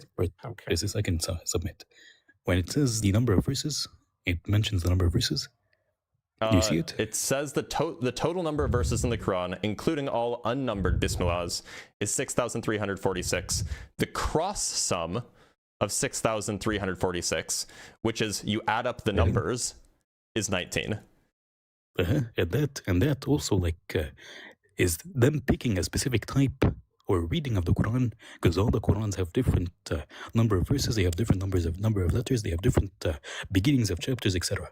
So they're choosing specific types. Just a second, Habibi, just a second. So they're choosing specific versions of the Quran, and then just doing whatever the fuck they're doing. Like, why is the cross sum like mattering at all? Here's another one. Dr. Blitz, can I explain? I don't want to speak to this gentleman. He's using bad language The also. multiplication factors of the words of the Bismillah gives 152, which is itself 19 times 8. If you multiply the factors of the word, like what are we doing here? Are we just like doing whatever we can, manipulating the numbers and whatever we can to try to get something that's a multiple of 19? Like, Can I add something, if you don't mind? For more than 1400 years, nobody knew what is the initials of the Quran stands for. For example, some chapters starts Alif Lam Mim, ALM. Some chapters starts with Qaf, Q. Some chapters starts. So nobody knew. Even right now, you speak to a lot of scholars, they have no idea what these initials are. But when you count this in that chapter, for example, Alif Lam Mim, all the alifs are multiple of 19 in the same chapter. All the memes, if you count, wait, you said all the alifs are multiples of 19? Correct. In that chapter, you will count all the alifs. It's multiple of 19. Okay, let's do that quickly.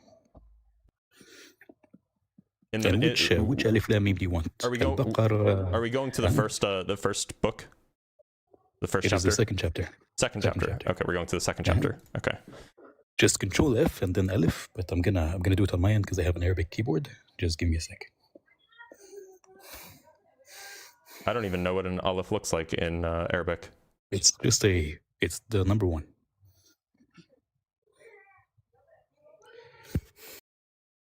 I don't know what I'm looking at. Okay, hold on, we can figure this out. Arabic alphabet.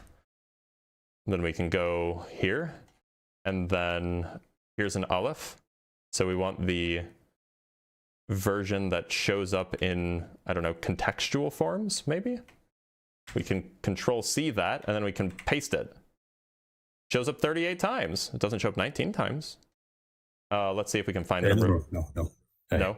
Is that not the right thing? The Quran.com app is not going to work well. Oh, no. Okay. Okay, well, we tried.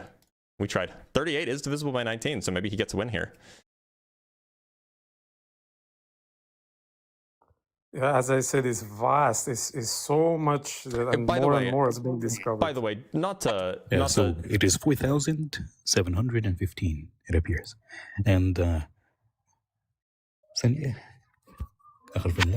just as an aside, submitter, do you think that if you say, well, the number of alifs in the second chapter of the Quran is divisible by 19, do you think that that's like going to be compelling to any atheist that God is real? So here's how I'm looking at it, because I was atheist myself. What kind of evidence do you expect to see from God? It is not divisible. I'll answer that. Yep. But the number of alifs is not divisible by 19. It is 4,715. Divide that by 19, you have a remainder of 157. 0.157. Yeah. Okay. So the total number of alifs is not divisible by 19. These are long being 35 years have been debated. We have the least. We have to look in the old manuscripts also. I give you one example. Even letter of Nuns were disputed. They said, no, you are counting it wrong. Then we found all manuscript which was correct. So you have differences in manuscripts. Okay, good. Yeah, submitter. A better evidence, and I think Dr. Blitz would agree with me, is, for example, if they prophesied something very specific at a specific date in which it did actually come to happen, or maybe present you, for example, scientific knowledge that was literally impossible to know at the time, for example, telling you, explaining quantum physics, for example. That would have been impressive, yeah. 7th century. So is it a coincidence for you that in chapter 19 is mentioned, the function is mentioned, and then we have this system in the Quran? Yeah. It is not mentioned and is not described. It is not described even at all. It is when it says described. it doesn't talk about functions or... Read the next verse. What does the next verse say? It increased the faith of the faithful. It convinced the Jews and Christians. Do you know what this is talking about? Do you know what this is talking about? This is talking about, this is again, if you go to the tafsir and the classical scholars, they're talking about the 19 angels on the doors of hell, them being a ibra, which is again like in English that would be like a sign to those who believe. It's going to increase their faith because again, they believe in angels that are going to guard hell. And to those who are disbelievers, it is going to be torment to them. Yeah, so one question. How does the angels, the guardians of hell, gonna increase the fate of the faithful? That would be too In the late. same way that hell itself is described as increasing faith. Yeah, but how does it increase the fate of the Jews or the Christians, the guardians of hell? Because it's mentioned their number, عدتهم. So it doesn't make sense. عددهم 19. So it is talking about their number of the angels is 19. Then it talks about the angels increasing so and so. Yeah, you're right. But how this? I'm asking. How It doesn't is say this that their gonna number is increase the one that is fate of the increasing it. faithful? Again. It doesn't say their number is the one that is increasing so and so. It says that the angels themselves are the ones increasing so and so, because again, you take them as a ibra, in the same way that when God talks about hell, he tells you that hell is a sign that increases the faith of the faithful, using fear, and it causes it is torment for those who do not believe. In the same exact sense. First of all, that is your interpretation, brother. That is If not you my read the interpretation, whole that is the chapter, interpretation of it's very Ibn Kathir, interesting. Qurtubi, At-Tabari, Jalalain, etc. You can literally go It's to very the interesting. The interpretation of the next. classical scholars. Habibi, Okay, if you go sorry, to the let me interpretation of the classical scholars, this is exactly what they say verbatim. So, brother, if you read the whole chapter, it's very interesting. The verses ahead says people will say this is man-made, this is magic. You see, what you're claiming is already also mentioned there. They're saying this is man-made. No, I in didn't the say it same is magic. chapter. Number one. Number He two, didn't sure. say that, he didn't Which say verse? that it was man-made. Which If verse? you read the whole chapter, it's referring. It's saying it's one of the great miracles. Yeah, if you read the Where whole does it say that? Go chapter, ahead. No, which call me. verses? Go ahead. Which verses? Go ahead. Just read the whole chapter. You will see. I just Read the skimmed whole through chapter. it. I don't see 34. anything about anything being man-made. Okay, I will share with you now. God Please. Mhm.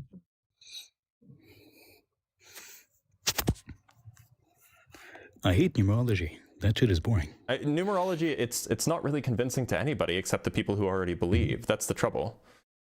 And even to those who believe. I mean, I'm sure it's convincing to this guy, but he already believed, so.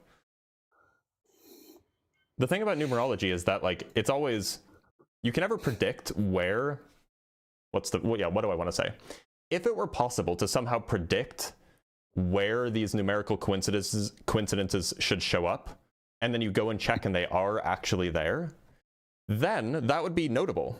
But if you're just looking anytime the number 19 shows up in one way or another, you will find in some places the number 19 does show up and in other places it doesn't. And so they'll just ignore all of the places where it doesn't show up. For example, this verse about the angels guarding hell, why isn't it verse 19?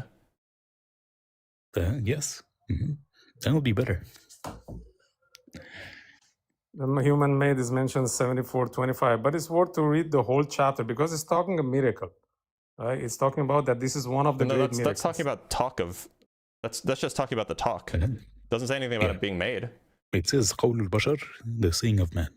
Yeah, it's just the talk of a mortal. It doesn't say that like something is man-made. We can just go look at the whole text if you want in English, of course, because you know I'm a heathen or something. If you want to read the correct translation, because there is no as I correct said, translation. some of the translations have been like trying to use outside sources or today's modern. If you read the God Authorized English version, which is translation by Dr. Rashad Khalifa, basically the translation. Can I finish? There is no such thing. There is no such thing as a correct English translation. The correct message of the verse. You wrapped in your cloak, arise and give warning. Proclaim the greatness of your Lord. Cleanse yourself. Keep away from all filth. Do not be overwhelmed and weakened. Be steadfast in your Lord's cause. When the trumpet sounds, that will be a day of anguish for the disbelievers. They will have no ease. Prophet, leave me to deal with the one I created helpless, then gave vast wealth, and sons by his side, making everything easy for him. Yet he still hopes I will give him more. No, he has been stubbornly hostile to our revelation. I will inflict a spiraling torment on him. He planned and plotted, devilishly he plotted, ferociously he plotted, and looked, and frowned and scowled, and turned away and behaved arrogantly, and said, this is just old sorcery, just the talk of a mortal. So what's being conveyed here is that you have a disbeliever saying the things that Muhammad was saying were just the talk of a mortal. This is not saying... Prophet is not there. That's what I'm saying. This is wrong translation. It is not read Rashad Khalifa. I read Arabic. No. I'm sorry, who's the mortal that's being referred to here? So I'm going to give you a better translation, Blitz. Sure. In this, this again, إلا is nothing but قول, the saying of al-bashar, people, or men, humans. Oh, okay. Yes. You can actually go word for word. So a better translation is just that the non-believers, they will say this is just the talk of people, right? It's not saying that like some specific like a numerical coincidence is like a man-made construction. He's just saying that like these stories, this is just like what people say. Would you mind to read now the same verses you read by? I kind of would, just because it seems like we're not really making any progress here. Do you think, and just to back up a little bit, do you think that numerical coincidences tend to be convincing to people who don't already believe in them? So rephrase the question, I didn't get it. Do you think that numerical coincidences, like what we're seeing here, are convincing to anybody who doesn't already agree with you? Well, it depends how you look at it. I don't see it as a coincidence because it's all over the Quran, and you just. But people who don't already believe with you, people who don't already believe with you, people who don't already agree with you, will not see them as miracles. They will see them as coincidences. Yeah, that's fine. It's controlled by God. How will that convince anybody? Well, for it's mentioned there, this will just increase the faith of the faithful. Okay, and those so who then want to sincerely, why did you, sincerely looking for truth. Why did you offer this as evidence as evidence that would convince me if your own book yourself, that's not good English, if your own book says it will not increase the faith of the faithless? Yeah, of course. So this is basically the Quran is a book of guidance and misguidance. Guidance for the sincere, misguidance for those who are looking for conflicts and faults. Okay, so why did you give this to me as evidence when I'm not somebody who's already one of these people? To be honest, to be truthful, my target was not you. For others who are listening, that maybe a few sincere guys. Okay. Well, thanks for being here, Ems. That was boring. What the fuck? It was boring, and also it was dishonest on his end, which is kind of a bummer. How have you been, by the way? I'm doing okay. My incision is healing up nicely. That's good. There was a so I thought I had an infection last week in the incision, and it was like the pain was horrible. It turns out that I have internal sutures, right? And it turns out usually from what my surgeon said is that typically for Americans, and he's German, but he's practiced in America for a long time. Typically for Americans, the internal sutures never really have an issue pushing through the skin because usually there's a layer of fat in between the abdominal muscles and the skin. I don't really have much of that. And so what I thought was the infection and what was causing the severe pain is that one of the internal sutures was poking out. And it was basically irritating the incision significantly. So that's what happened there, but otherwise I'm doing okay. I mean, it is better than what we thought it was. Oh, so. Yeah, absolutely. Yeah, no, I'm healing up well. Still still not allowed to lift more than 15 pounds, but I'm doing okay. But I'm going to let you go, but thank you so much for being here. And thank you for having me. Yeah, likewise, take care. Okay. Ems is a physician, so that's why it was, he may have been interested in that. The rest of y'all maybe not. All right, let's read some super chats and then we'll bring on our next guest. We have a super chat from Mindas with the €2. M's come up, Muslims. Why do I hear boss music? Right? Like Dark Souls for them. For Dr. Fudge with the $10, donating for M's and his magical voice. He does have a magical voice. Look, I'm going to be 100% honest here. When I first met M's, and this was a long time ago, I thought it's not his real voice, by the way. At least I understand that it's a voice changer because he is fearful for his life. I thought that his voice changer was so annoying, but having interacted with him a lot. Oh, it is. Wait, that's your real voice? I thought you used a voice changer. Anyway, having interacted with you a lot, I actually have grown to quite like it. Yeah, it used to, I don't know, something about it is that it used to bother me, but now that we've interacted more, I like it a lot more. So don't hate me. I'm sorry. It is quite magical. All right, and from the distant gray with the 1919 from 1919.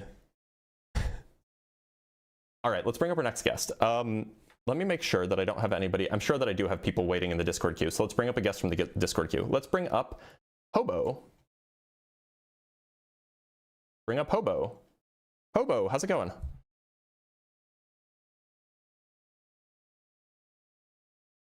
You have to unmute yourself, Hobo. Hey, yep, sorry. I just had to get my audio right because I had you on Why my am I phone. hearing you from... I'm hearing you from the wrong place. One sec. Okay, try again. Can you hear me now? Yeah, I can hear you just fine. It was coming from my monitor for some reason. All right, Hobo. Oh, okay. Welcome. Thank you for being here. Do you believe in a Yeah, God, thanks for having sir? me. Yes, I do. I'm a Christian. Okay, that works. That makes it easy. Then we don't have to argue about what words mean. So, Hobo, Right. I'm not a Christian. I don't believe in a God. What would you say is the best piece of evidence or the best argument or, you know, the best justification you can offer me that Christianity is the correct ideology? Absolutely. I have a few of them. Sure. But in order to understand like which one might work best for you, do you mind if I ask you one or two questions first? 'Cause Absolutely, I've go never ahead. really watched your stream or anything. So my first question would be like, what is your intention with the stream to come to a better understanding of what belief is for other people, or is your intention for the stream to actually like be convinced of it? I don't mean that in like a negative way. So it's to actually be convinced. Like, look, I mean, really, this is more of a prompt to prompt discussions about, you know, religious tradition. I don't think that there's a God and somebody else will, and then we'll have a debate, have an argument, whatever. But it is true. If somebody can offer me a good, compelling argument, I want to know it because I want to know I want to believe true things. So if you got something, I'm all ears. Okay, cool. Okay, so I think what I'll start with, because I've listened for about like 30 minutes or so, you seem to be more of a what's the Roman word for it? I forgot, but more like a logical person. You want to see a consistent evidence base for it. Yeah, for or the maybe belief in some God. philosophical argument, or maybe some, you know, just something, right? Maybe some historical data, whatever it might be. Right. Okay. So for the historical data, I believe there's a lot of it. It would take me like a long time to go through the historical evidence of Christ. I think most historians would agree that he was a real person that exists. Historical evidence for his resurrection is really the sticking point there. And what that really heavily falls upon in most arguments is the 500 martyrs that died for that. That kind of Sorry, 500 narrows itself martyrs? down. Yeah, there were. They died for I believe what? I You might cut be out getting for a that. second. Sorry about that. I think the historical argument for Christ's resurrection comes down to I believe it was 500 people died for the faith after Christ, after the crucifixion of Christ, to say that he was resurrected, that they were believers, and that they suffered horribly for that. And so like one of two ways on it. I think some people will come to the conclusion that they died in a way that was they died for a belief that they at least held sincerely, and some people will come to the conclusion that they died for other more like nefarious reasons. So I don't really So want to who go are into these 500 martyrs? I don't personally like know all of their names or anything. These are a lot of things I've heard, and I apologize. You know, I'm not a professional. I don't have like a long. I don't have a lot of notes on it, but I do. So know I think that you're just a, mixing up two things. So I think it's like Paul says that there are 500 eyewitnesses, and then separately, people say that the apostles were murdered, but there weren't 500 apostles that were murdered. You're so right about that. I did mix those up. I apologize. I am kind of a little bit nervous. Like I don't usually get on the stream and do this kind of thing. So it's fine. You're but good. No, you're right. Yeah. But actually, I was also a very logical person when it came to belief in God. Like from 13 to 19 or so, I really struggled with this. And there are a couple of things that make sense to me. I don't know if they'll make sense to you, but my main one is the causality argument, which is I think you already know it, right? You know, basically everything is caused by something else. You'll have to be a little more specific. Go ahead. Okay, so everything is caused by something else. So everything? Yes, everything. So grass growing is caused by rain, you know, which is caused by evaporation, which is caused by the existence of water, which is caused by some cosmic accident, which is caused by the Big Bang, which is caused by what? So like my is God caused by something? That's exactly what I'm getting to. So my contention is that God is the uncaused cause. He is something that exists. So then it's not true that everything is caused by something. If you yes, in the in the way that you're describing it, that semantically is true. But what I'm arguing is Not that God semantically, exists it's outside just of true. everything. If your claim Well, is sure, that but God, if your I'm claim is that arguing that God everything is exists caused by outside something, of everything. Right, but everything refers to everything that is in this realm, right? I mean, okay, so when you say everything, you don't mean would what the argue word that, everything means? sure, yeah, let's say that. Okay, so you mean everything like except stuff for in God the you mean is stuff in caused. the universe is caused? Yes, yeah, everything except for God is caused. So Why God is could- the uncaused cause. So could I just say that everything except the universe is caused? You could say that, but it would be just as we could say. I'll just say ridiculous. I don't think it's ridiculous, but it would be just as ridiculous of a belief to believe that the universe spontaneously existed as it would be to believe that God spontaneously existed. Are you sure? Because nothing. the spontaneous existence business, if you think that the universe is not caused, then you could just say that the universe, the universe exists and that's just that. It wasn't caused to exist. Similarly, you would say that God just exists and it wasn't caused to exist. But that's not the only part of the statement. The other part of the statement is that the universe, it's the universe versus God. Now, you and I both know that the universe exists. Right. We disagree on whether God exists. So at least as far as the statement, the universe is uncaused, there is something about the universe being uncaused, which is more plausible than God being uncaused, because we're not even in agreement that God exists, but we are in agreement that the universe exists. I can see where you're going with that, but I think that exists. That argument exists outside of the argument of what caused what we're seeing, because we can agree that the universe exists, but what we don't agree on is how the universe came to be. I believe it came to be from a divine state that God Himself created the universe. You believe that the universe itself was an uncaused cause, but I think that those are both an equally equally hard to accept from a logical standpoint, because science is always looking for the beginning, right? Like that's how we discovered the Big Bang. We kept looking and looking for what was first. But that's not like historically accurate. It's just not the case that science is always looking for the beginning. But I think it. Like, I mean that's not why the Big Bang was proposed. The Big Bang, the Big Bang wasn't proposed. Like historically, it's just not true. Prior to the Big Bang being proposed, the kind of mainstream view was that the universe existed forever. Interesting. Okay. And so it wasn't like they didn't know where the universe came from, and then somebody came up with the Big Bang, and now it's just not historically the case. But more than that, the point is the point is merely that we're both proposing that something is uncaused. Sure. Right. I'm proposing that the thing is uncaused is something that we both agree exists. You're proposing that there's something that's uncaused, which we don't both agree that exists. We don't both agree that it exists. So intrinsically, the claim that I'm making is going to be more plausible because it relies on something that we can confirm exists already. But the claim that you're making relies on, or rather the argument that you're presenting, what you're calling the argument from causation, is trying to be an argument for God's existence. So if you're trying to prove that God exists, you can't then also say that it's plausible that God already exists as part of the argument. Well, okay. It becomes kind of circular. The thing is that, but it's supposed to be circular. I don't think that God's existence can really live within the logic of our finite minds.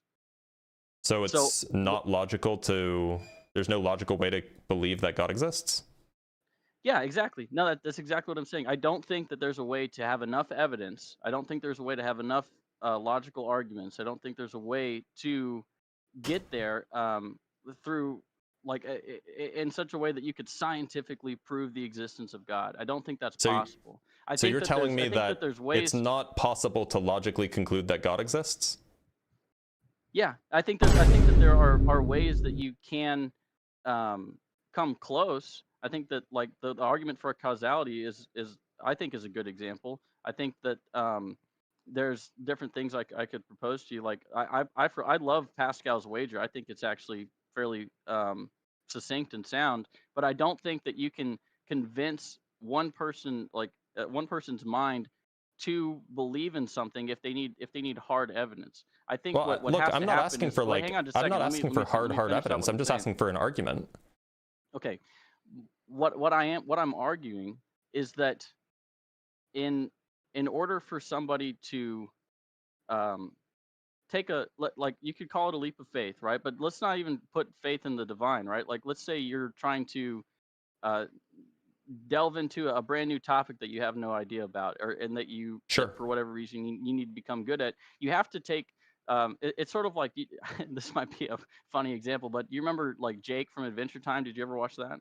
I watched it where he a little says, bit, a but little not bit. Well, much. there's like this one episode where basically he says that we all suck in the beginning, and you have to have this sort of courage to be willing to suck at it in order to learn about it, right? Well, sure, I agree with that, but that's different from a leap of well, faith. I'm getting there. I'm getting there. Okay, I think hopefully the plane is landing that's soon.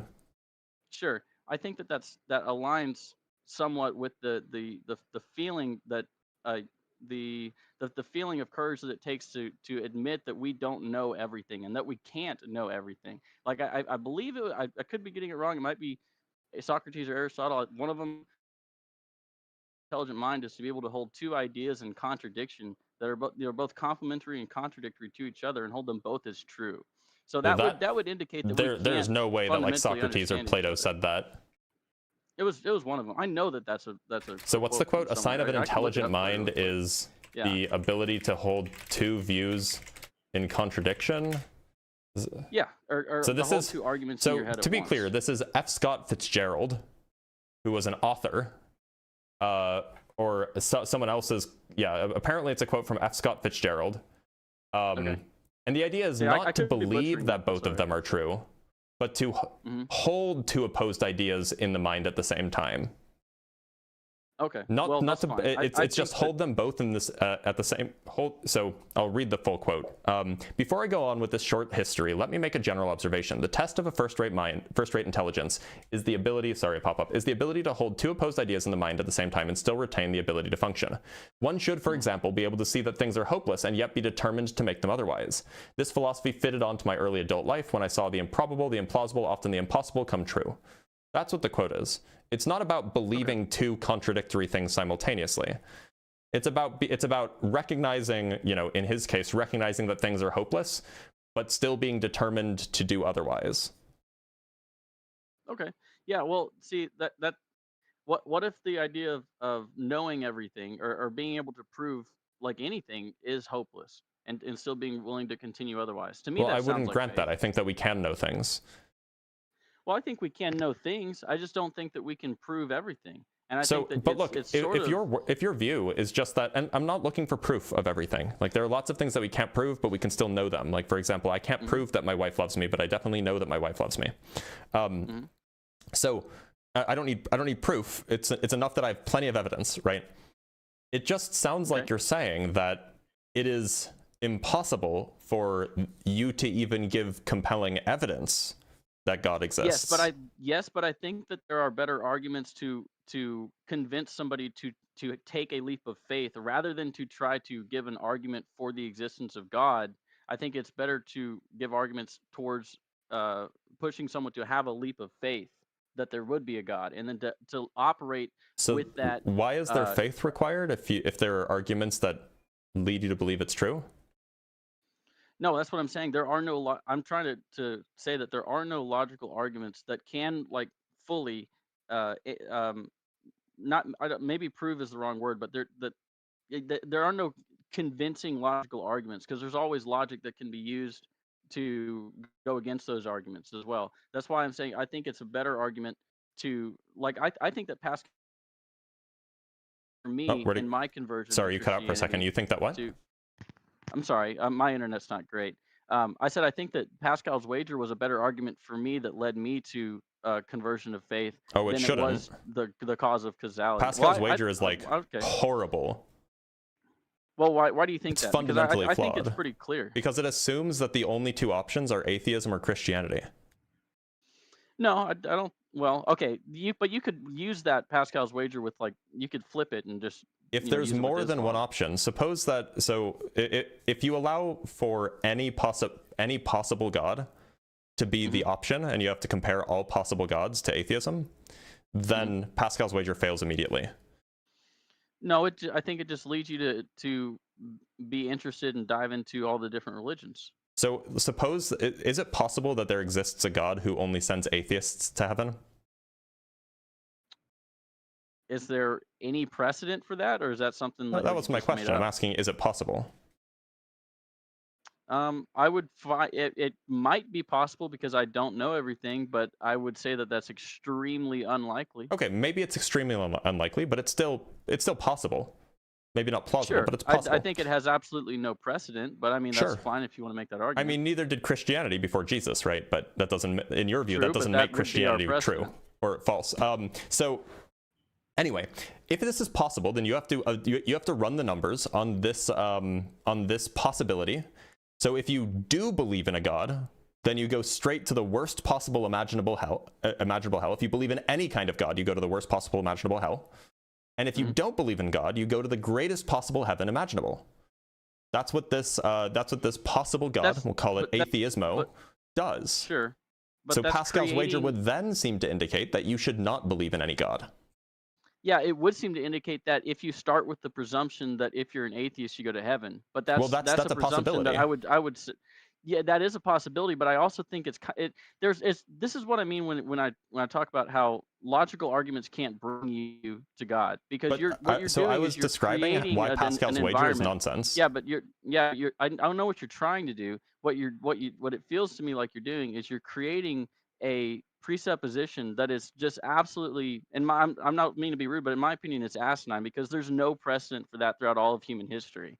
So why would you start with a presupposition that's asinine, then lead it to its logical end in order to disprove something that actually has a precedent? Because Pascal's wager doesn't rely on whether or not Pascal's wager doesn't rely on the probability of a theistic claim being true. Pascal's wager, all Pascal's wager is about is it's about analyzing the expected value for a certain belief. So regardless of how unlikely, the way that Pascal's wager functions is that regardless of how unlikely I think Christianity is, if believing in Christianity gives me more expected value than not believing in Christianity, if it gives me like unlimited expected value compared to not believing in Christianity, then it is always better to believe in Christianity, even if I think Christianity is extremely unlikely. So all you have to do, it doesn't matter how unlikely you think atheismo is, as long as the expected value that you get from not believing in any God is higher than the expected value that you would get from Christianity, then it's better that you don't believe in God. Okay, again, I see the argument you're making. I understand what you're saying. But I go back to atheismo does not have any historical context. Atheismo did not exist. Atheismo did not. It's irrelevant for Pascal's wager, though, right? But it is relevant because Pascal's wager is a logical argument being presented within the context of the real historical truth. No, it's not. Pascal's wager is merely about analyzing the expected value. Okay, but it's about analyzing the expected value of belief or non-belief in things that did or did not happen historically. No, it doesn't involve like not that at something all. that just got made up today. Yeah, it does. Pascal's wager is merely about analyzing it's only expected about value. Christianity, right? Yeah, so that was the mistake that Pascal made, that he assumed that the only two options were Christianity and atheism. But that's the mistake. That's why the argument fails. I just don't see it that way. I'm sorry. I don't see how you can come up with something that like you literally just made up atheismo and then present an argument based off of that. I would say the exact same thing about Christianity, by the way. Literally just made up God. But it's a little bit different. Wouldn't you say it's intellectually dishonest to just say that people made up Christianity? As in, like it came from nowhere. It was just atheismo didn't come from nowhere either. It came from a series of philosophical discussions. The idea didn't just pop out of nowhere. Okay, yeah, that's fair. But also okay, I wouldn't say it's intellectually dishonest for somebody to be Islamic, because Muhammad definitely existed. He was a real historical person. I don't think they're right. But I don't think that they just made that stuff up out of nowhere. Okay. Then let's examine that option. Let's examine that through Pascal's wager. So now there's three options. Let's just assume that there's only three options: Islam, Christianity, or atheism. Now, if you're an atheist, you go to hell. If you are if you're an atheist and either Christianity or Islam is true, you go to hell. If you are a Christian and Islam is true, you go to hell. If you are a Muslim and Christianity is true, you go to hell. Right. And so in either case, it seems so. Doing that analysis, you come to the conclusion that in fact, Pascal's wager doesn't tell you what to believe. It doesn't tell you that you should believe in that Jesus rose from the dead. Did. You were the one contending that it was. You made the claim that Pascal's wager was convincing to you, but Pascal's wager fails even if you just include Islam. Hang on. You said I said Pascal's wager was convincing to me. I never said it convinced me to follow Christ. What was it convincing to you of? It convinced me to believe in a God, to have a faith, and then in how many gods? Through study. It convinced me to have one. So in my what if you believe in what if Hinduism is true? If Hinduism is true and you're a Christian, then you're so going I looked into that. Hindu hell is really bad, by the way. Like it's like unimaginably bad. Okay, this is what I'm saying. Pascal's wager convinced me to have a faith, to look into the idea of believing in God, to believe that there is something because of the consequences being so dire. So in my search for faith, I came to the consequences aren't dire for every God. Okay, fine. But in my search for faith, I was doing Zen Buddhism meditation for like 6 or 8 months when I was in my senior year of high school.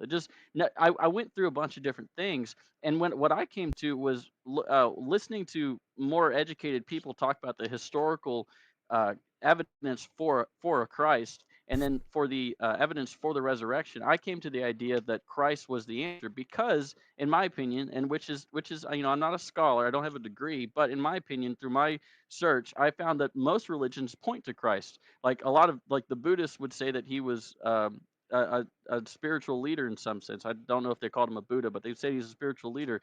Islam considers him to be a prophet. Christianity obviously believes that he was the Messiah. Now, Jews specifically deny him as the Messiah. So all these different religions are pointing to Christ. And so that told me that there might be some significance. So the vast majority of religions don't think that Jesus is the Son of God. Yeah, I understand that. There's only one that does, obviously. Right. So they all disagree with Jesus. I mean, look, the thing is that these religions will often refer to Jesus if they came afterwards, because Jesus is clearly an influential figure. The question is not whether Jesus was influential. The question is whether or not Jesus was the Son of God, right? Right, but don't you think there is some amount of significance to the fact that he was incredibly influential across cultures, across religions? No, not particularly. The reason he was influential is because of the Roman Empire. The Roman Empire should be the reason that he was not influential. Nothing about Christ's character points to him being some demagogue. Everything about him was extremely humble. So there's no reason for other than the reason that Christ was influential is because everything about the Jewish faith pointed towards something. And that something ended up being someone. Yeah, it did. There I mean, if you ask Jews, they'll disagree with you. That's not that. So sure. it's just not true. Modern day Judaism, but you have to understand Judaism. Modern day Judaism. Excuse me, I misspoke. Modern day Judaism would. I mean, also ancient Judaism. If you look at the Talmud, there is significant disagreement. The first Christians were Jews who saw and could see through that the prophecies were pointing to Christ as a Messiah. See, the modern day Judaism believes that a Messiah will come. We don't really have evidence that that's what they warlord. Believed.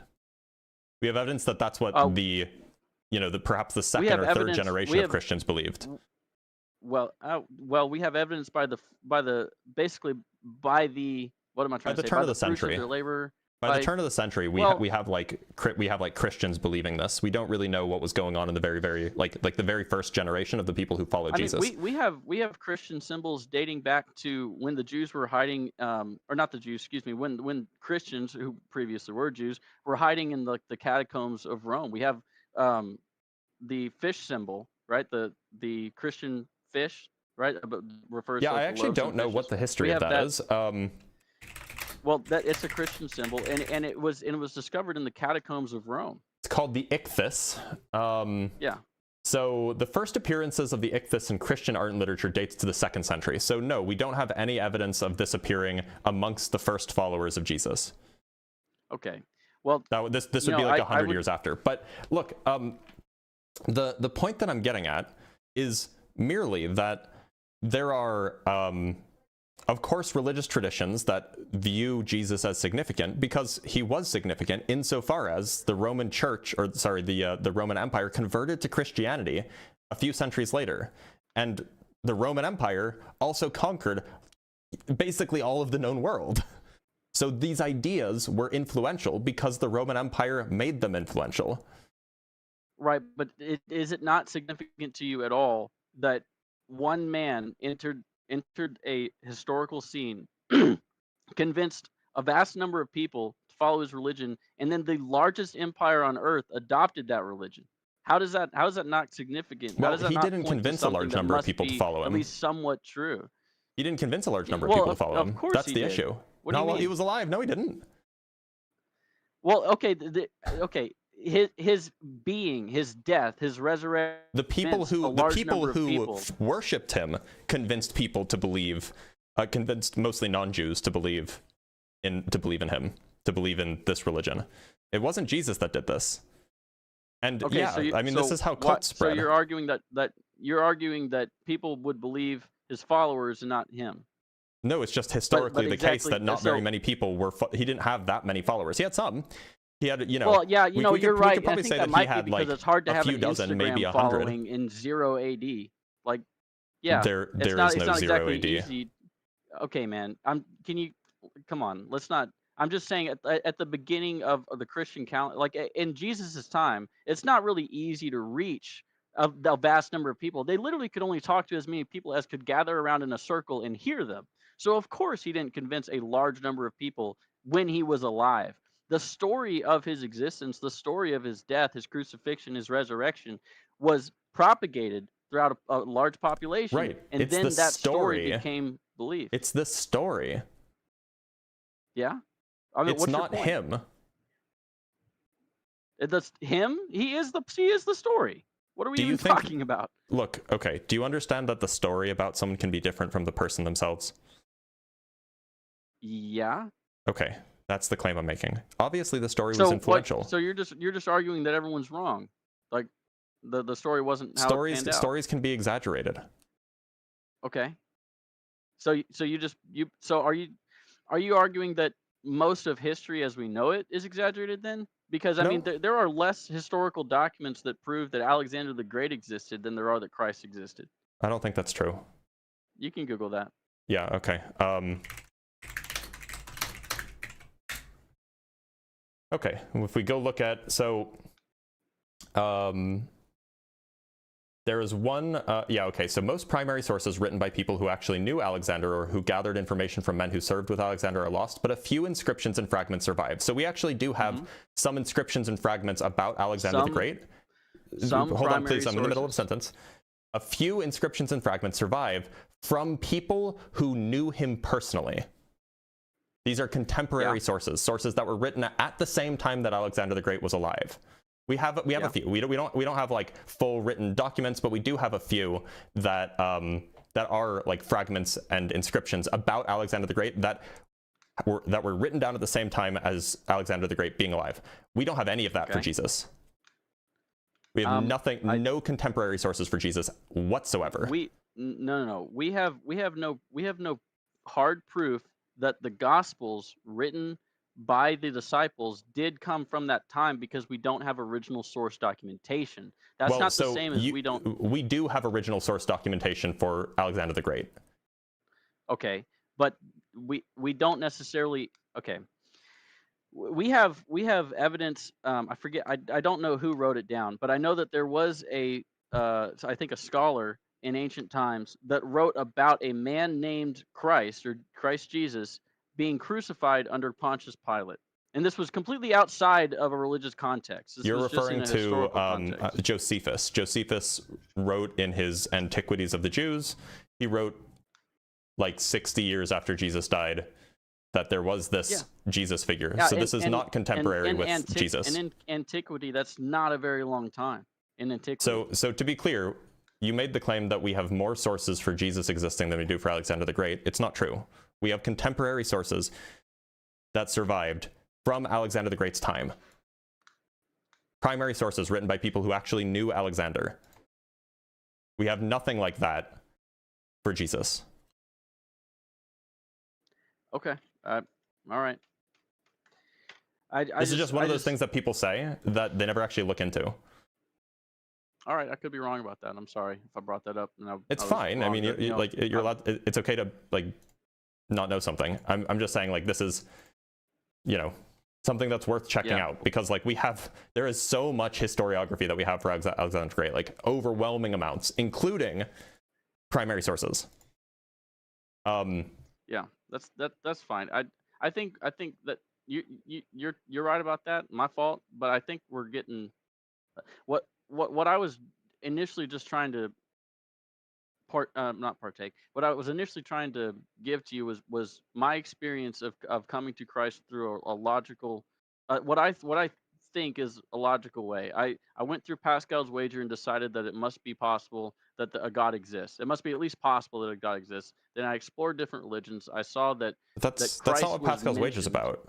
Pascal's wager is not about fine. what's I'm likely. just trying to give you my experience. I'm not trying to like buff up Pascal's wager. I'm just trying to give you my experience, because I don't think it's really, it might be possible, but I think it's incredibly unlikely for somebody to get on the stream with you and convince you, like on stream, that Christ is the answer. But I think that people will likely plant seeds, and that maybe potentially in time you might come to a faith. Maybe it's not Christianity. I would maybe hope it's so. something else. But yeah, if it's true, I would hope so. Yeah, and that's fine. And maybe you can do research into these arguments and see them presented in a better way than I can give you. But I was just saying that I came to it through Pascal's wager, the causality argument. Then I looked into different religions. I saw that they pointed to Christ. I studied history. I looked at the history of Christ, and I came to believe that it was reasonable, possible, etc. And so have you looked into really the arguments against those arguments? Yeah, I've looked into some of them. I mean, I saw I would encourage you to watch a film called what was it called? It was like a lawyer. Don't say it. It was Don't say it. What is it? What do you think I'm gonna say? There's oh god, I can't think of the name either. I would have recognized it if you said it. Is it Case for Christ? Yeah, it's that one. Don't say that one. Well, why not? What's wrong because with it's that one? terrible. Okay, whoops. I don't know, man. It seems like all the evidence that is presented to you is terrible. I mean, honestly, it seems like you have. Well, that's because apologetics tend to make bad arguments. Like Pascal's wager, if you examine what Pascal wrote, Pascal never made the claim that it was even possible to logically conclude that God exists. Pascal's wager is about what it's logical to believe, based off of. Okay. So Pascal's wager is not Pascal's wager. It like the structure of the argument for Pascal's that is Pascal's wager is it is impossible to get you to believe that it is possible that God exists. That's not what Pascal's wager is about. Yeah. So it makes me wonder, like, how did you use Pascal's wager to come to the conclusion that it's possible that God exists? Okay, because if Pascal is arguing for this, I would phrase it as Pascal's arguing for like the strength of belief, right? Or like to get somebody to believe, right? To believe is to have faith. Like there is Pascal's wager assumes that it's possible that God exists. Logic. Pascal's wager begins by assuming that Christianity is true. It assumes that it is possible that God exists. Yeah, or more specifically, that Christianity is true. Okay. Pascal's wager assumes that Christianity is possible to begin with, and then it goes, is it reasonable to believe in it? We're saying the word possible. We're not saying it is. We're saying it's possible. No, I know, like, but I would still contend you that made it's the claim that possible Pascal's wager convinced you that it's possible. But Pascal's wager assumes it's possible. Well, okay, fine. I don't see what you're arguing. What I'm getting at is that it sounds like the way that you came to belief is completely unreasonable. I don't believe that. I'm sorry. I don't think that I'm an unreasonable person. I mean, I might not have all the facts. I might not have all the correct arguments, but I don't think I'm unreasonable. So how do you conclude that it's possible that Christianity is true? How did you come to that conclusion? Well, through study, through obviously a personal conviction is part of it. I thought you said Pascal's wager got you there. Well, Pascal's wager was a tool that I used in the early stages of my search for divine truth, but I'm not saying like I rest my entire faith on Pascal's wager. So Pascal's wager Why wasn't the would I thing do that got you to believe that it's possible that Christianity is true? Pascal's wager was a tool that helped me to open my mind to the possibility that Christianity, no, excuse me, you're getting me a little confused here. Pascal's wager was a tool I used to open my mind to the possibility that God exists because of the dire consequences of not believing that a God exists. So it opened your mind to the I don't know if that possibility made a that lot of God sense, but- exists? Yeah, basically, I would say it. Well, I mean, it kind of scared me, if I'm honest, right? Like, if I'm sitting in, I was just a teenager sitting in my room playing video games, fucking doing nothing, Mm-hmm.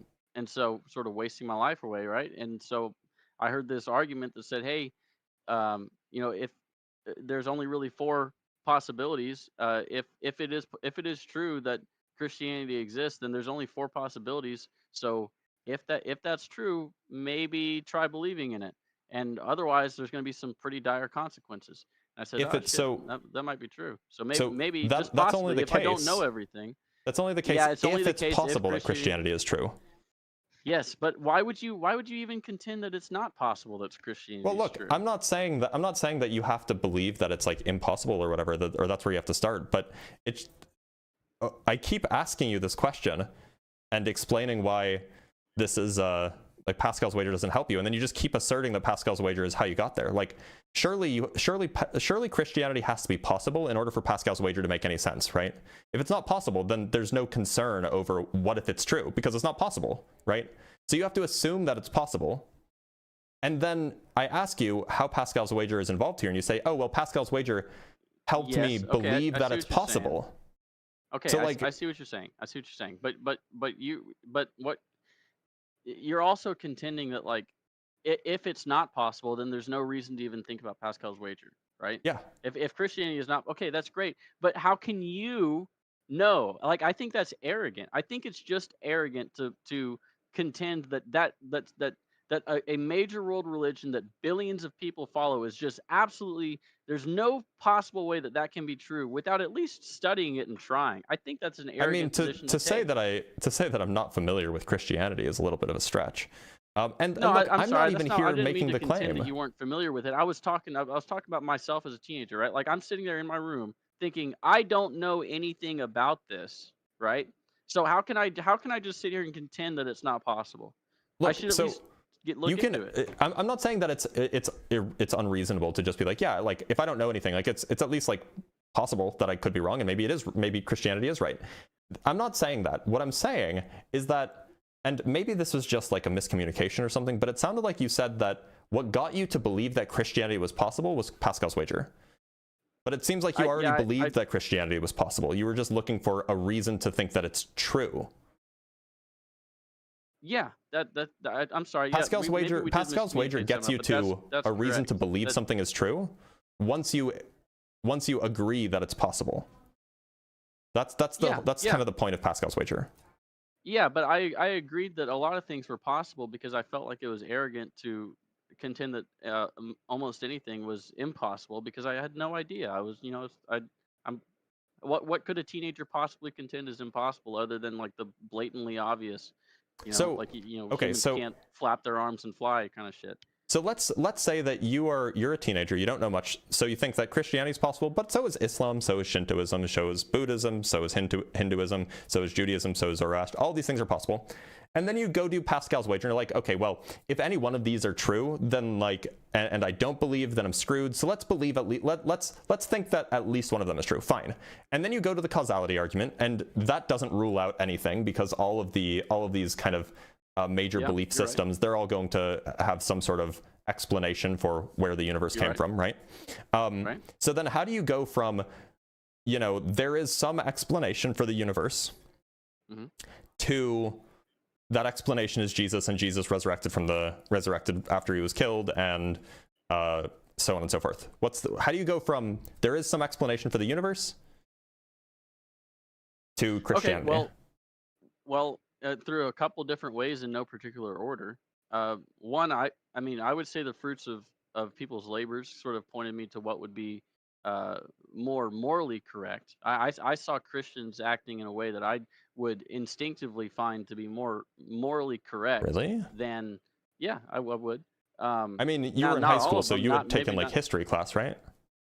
Yeah, I took history. If you're going to talk about the Crusades, or can I move on to the other things? I was going to talk 'Cause we could about, go I was just deep going to into bring that. up the Inquisition, and then Yeah, like, you know, okay. the way that, the Look, I'm not Inquisition saying obviously that, I'm not bad. saying that everything. First off, I'm anti-authoritarian. Okay, That's good. I don't I'm think. glad. I think that most things that the authority does in the name of Christ are probably wrong.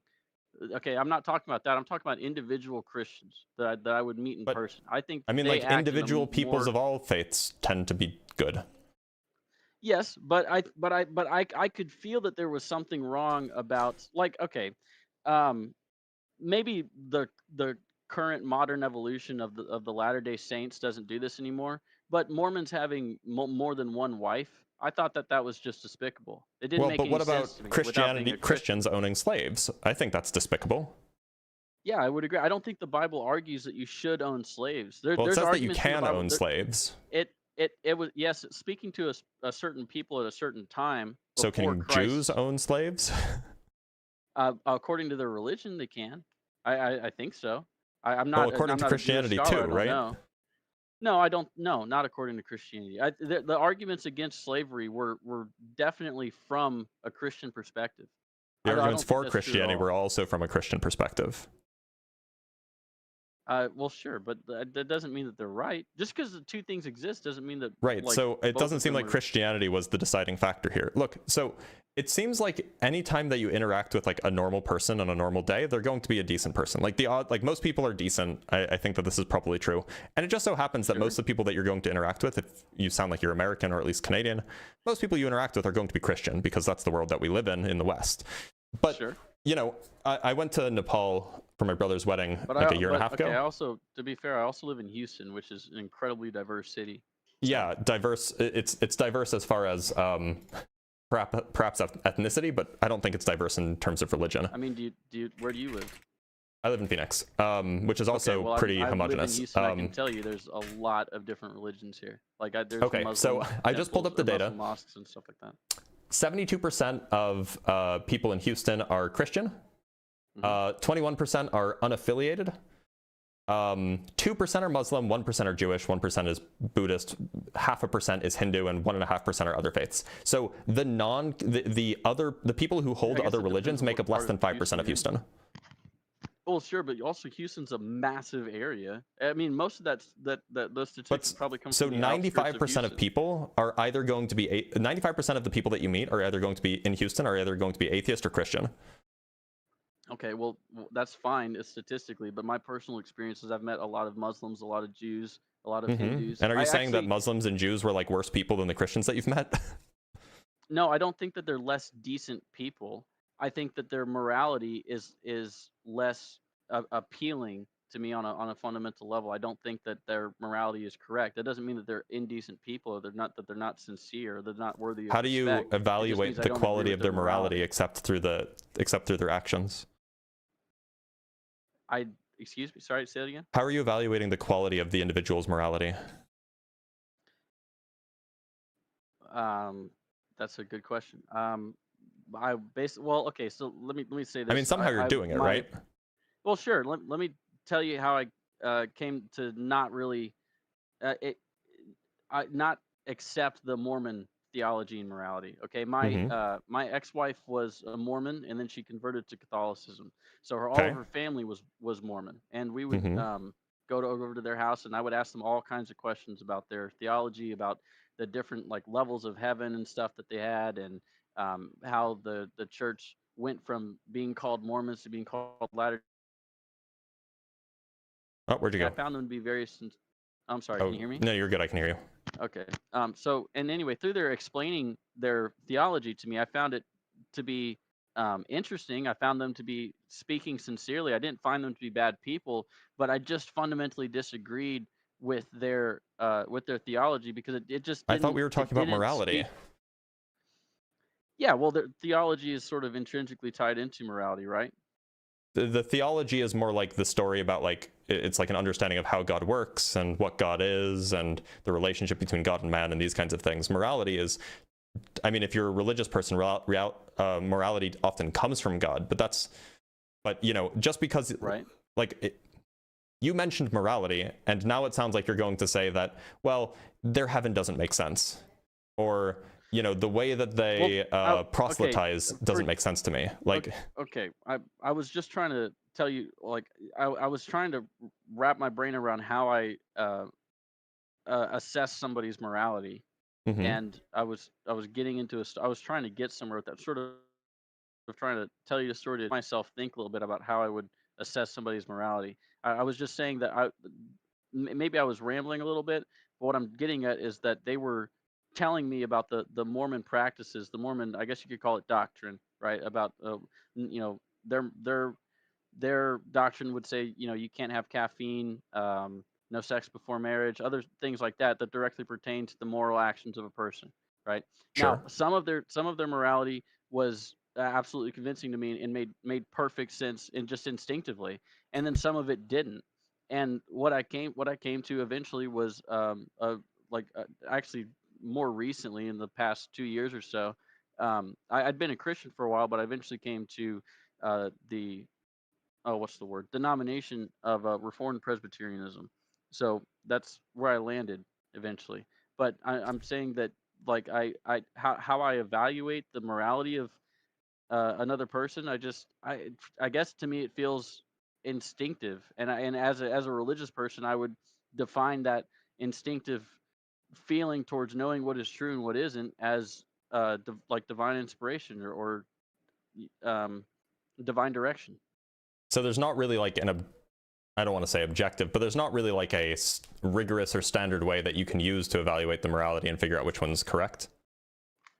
Yeah, I think that's fair to say. I don't even think that that's something we can do.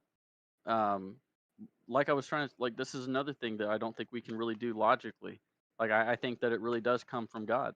But Because look, so of course I evaluate morality in a way Did that you- aligns with my belief, and my belief would say that morality comes from God. So how could I say that I'm evaluating somebody else's morality on the basis of my own understanding, when of course I'm not? I'm evaluating it on the morality that is Hobo, given to me by God. did you grow up in Houston? Yeah, pretty much. Okay. Yeah, So mostly. look, there's two directions that we can go here. One, it sounded like earlier you were talking about the fruits of the morality of the people, and now we're just talking about like your like kind of instinctive feelings about how you're evaluating somebody's moral code. But how else would I evaluate the fruits of their morality? You could you could examine like the consequences of their actions based off of that they take based off of the implied morality of their religious tradition or whatever. But what it sounds like is more likely to be the case. This sounds more likely is that as far as religious affiliation goes, Protestantism is the most common one in Houston. And so it just seems like that you are going to be raised in an environment where that is the norm, and so your instincts are going to align with it. It doesn't seem like this has anything to do with whether it's true or not. I mean, I'm not against that as a logical argument. I just don't think that that's true. I think it is true that Protestantism is the norm. It's also true that No, children are wait, very wait. easily Sorry. influenced by When their I say I don't surroundings. think that's true, you're just okay. I'm saying that I don't think that is the fundamental underlying truth for why I am a Christian. I think that those are influences that existed in my life, but I don't think that those are fundamental fundamental. That's the whole unfettered truth. That makes sense. So what I'm like it seems like that, like, why do you think that why do you think that people in Saudi Arabia are overwhelmingly Muslim?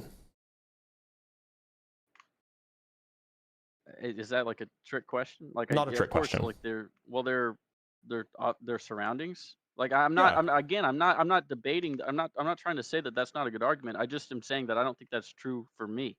But here's the thing. They would say the exact same thing as you're saying. They would say, well, you know, my moral instincts that were given to me by God let me evaluate the quality of the morality and the fruits of the people around me, and it just seemed like, you know, this the ethics that I was given, that God put on my heart, were more closely aligned with the ethics of Islam. Well, They would sure, say the but I exact don't same think thing that you're saying, but it would get them to the opposite conclusion.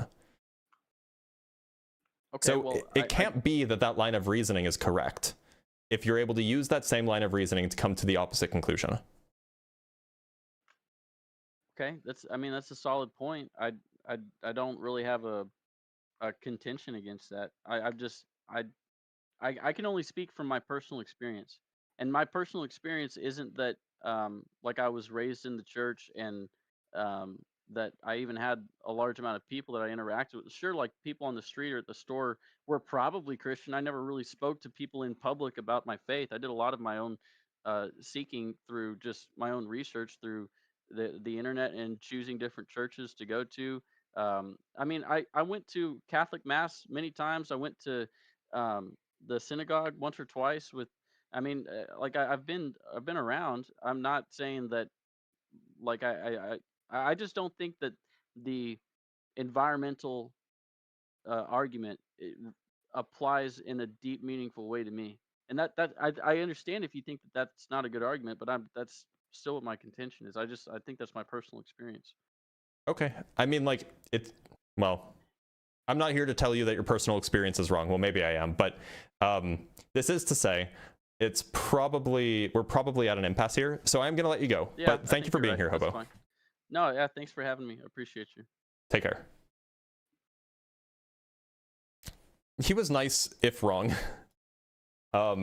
It's okay. It's okay to be wrong. Let us read some super chats, and then we'll bring on our next guest.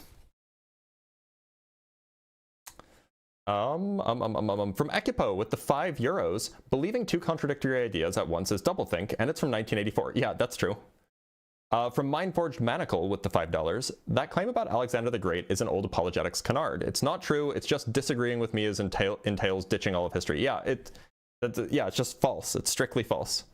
From Grimmy with the $5, I wish religious individuals would understand what historical fiction is and how the Bible fits in this category.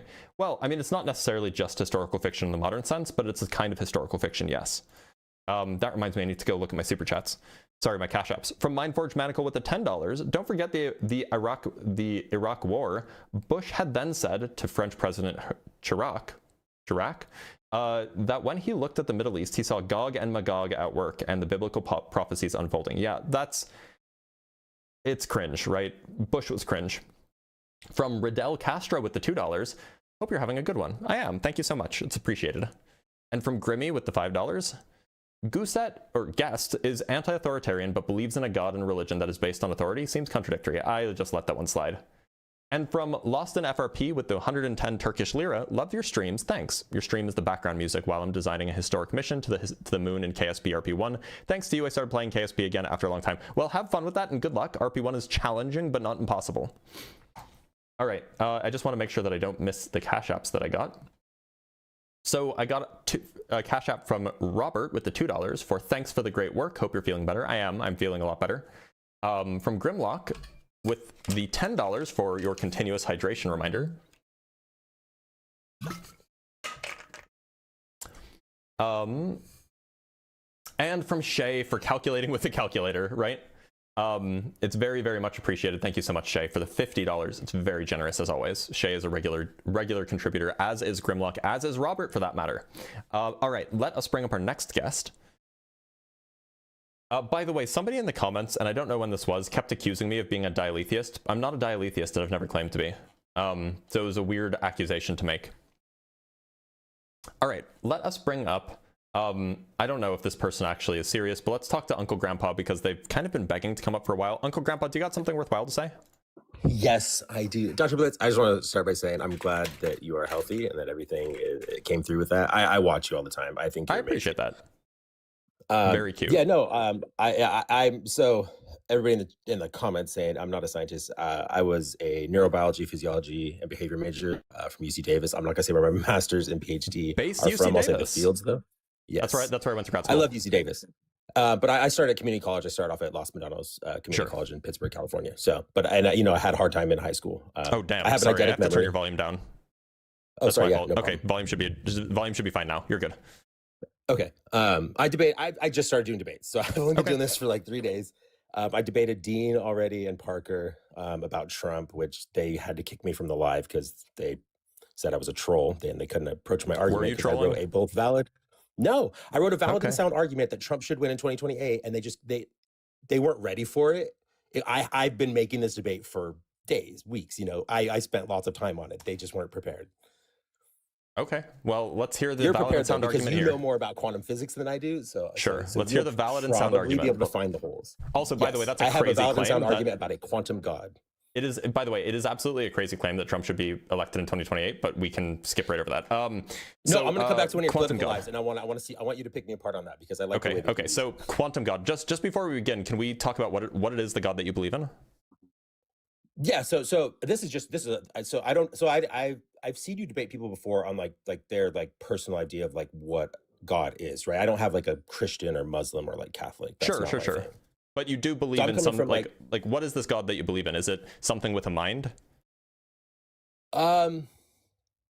It's someone that it's not. I don't want to say someone. It is a thing that has. It's where all probability comes from the quantum realm. That's my God. It's like if we're looking at dualism, like does there's it have matter a mind and then though? there's the mind. I'm saying that all of what we consider to be the mind comes from quantum mechanics and quantum biology. Look, so that just the way that is people God. traditionally understand what God is Right. minimally, it is some sort of being with a mind that is responsible for perhaps creating the universe or maybe grounding the universe or something like this. And it has some sort of will, it has some sort of volition. And so if the thing that you're referring to isn't that, then there just might not be any disagreement. But let's just hear we can just hear the syllogism and we can just that's honestly what I was wondering. I don't think you would disagree with me. I honestly think it would be a semantics thing of you saying, if I say like this is a quantum god, you'd be like, well, that's not a god of what most people believe, so I'm not going to argue on it. I honestly think that's what. All right, so let's hear it. Let's hear the syllogism. How many premises are there? I don't have it set up like that yet. I just have okay. it kind of laid out as like, yeah. Okay, well, it would take a lot of like rewriting. Okay, let's hear it. So I'm coming from the standpoint of dualism. So I believe in matter, right? And then Okay. there is the stuff that is the mind, right? And the stuff that is the mind all comes from a place that is outside of our universe. Dualism is true. Sure. Yes. And then, so I want to say that, quantum mechanics, we know that a lot of it works, right? Quantum mechanics works. I can't hear you anymore, though. Sorry. The P2 quantum mechanics is true. So far, so good. Yeah. And that there are like areas of quantum mechanics that can exist outside of our universe. So all of quantum mechanics could be something that's outside of our universe and affects things that are inside the universe. Quantum mechanics that are outside our universe and perhaps affect things inside our universe. Something like that? Correct. Okay. Yes, What's the correct, next step? Correct. And then I would have my evidence from that supports those Right. But we'll just grant each premise and then we just want to see how we get to the. Oh, you're just like, going to say those things. Yeah, I just want to hear what the argument is before we, and then we can talk about the pieces that go into the argument afterwards. Yeah, so my argument is that everything that we see in quantum biology that is continually being proven true, and quantum biology is one of the forefront fields of quantum mechanics, right? It's one of those subfields that human consciousness, right, is coming from quantum biology, and that there has to be something that exists outside our universe that is controlling living things and giving them the ability to have consciousness. I don't want to go panpsychism that like rocks are thinking, right? But things that have, I'm going to say, collections of neurons. There may be more things than that, but things that have collections of neurons have minds, and those minds have consciousness. And that if these quantum things can exist outside our universe at a large scale that we can't comprehend, then that thing would be able to think and have its own mind and would be what we would consider to be a god because of the thing. I'm slowly losing the ability to syllogize this for you in real time. Right. So first, I don't grant that dualism is true. But even if we did grant that dualism is true, P3 seems false, like just strictly false. I don't know on what grounds you would say that there are pieces of quantum mechanics that are outside our universe. Oh yeah, I'm ready for that if you're ready for that. P4 also seems false.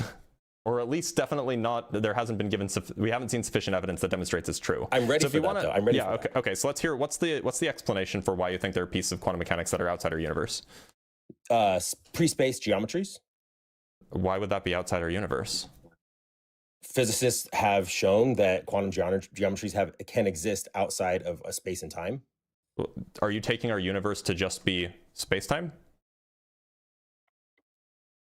No, I'm saying like what we consider to be the universe, physicists, right, have shown that there are quantum geometries that can exist outside of space-time.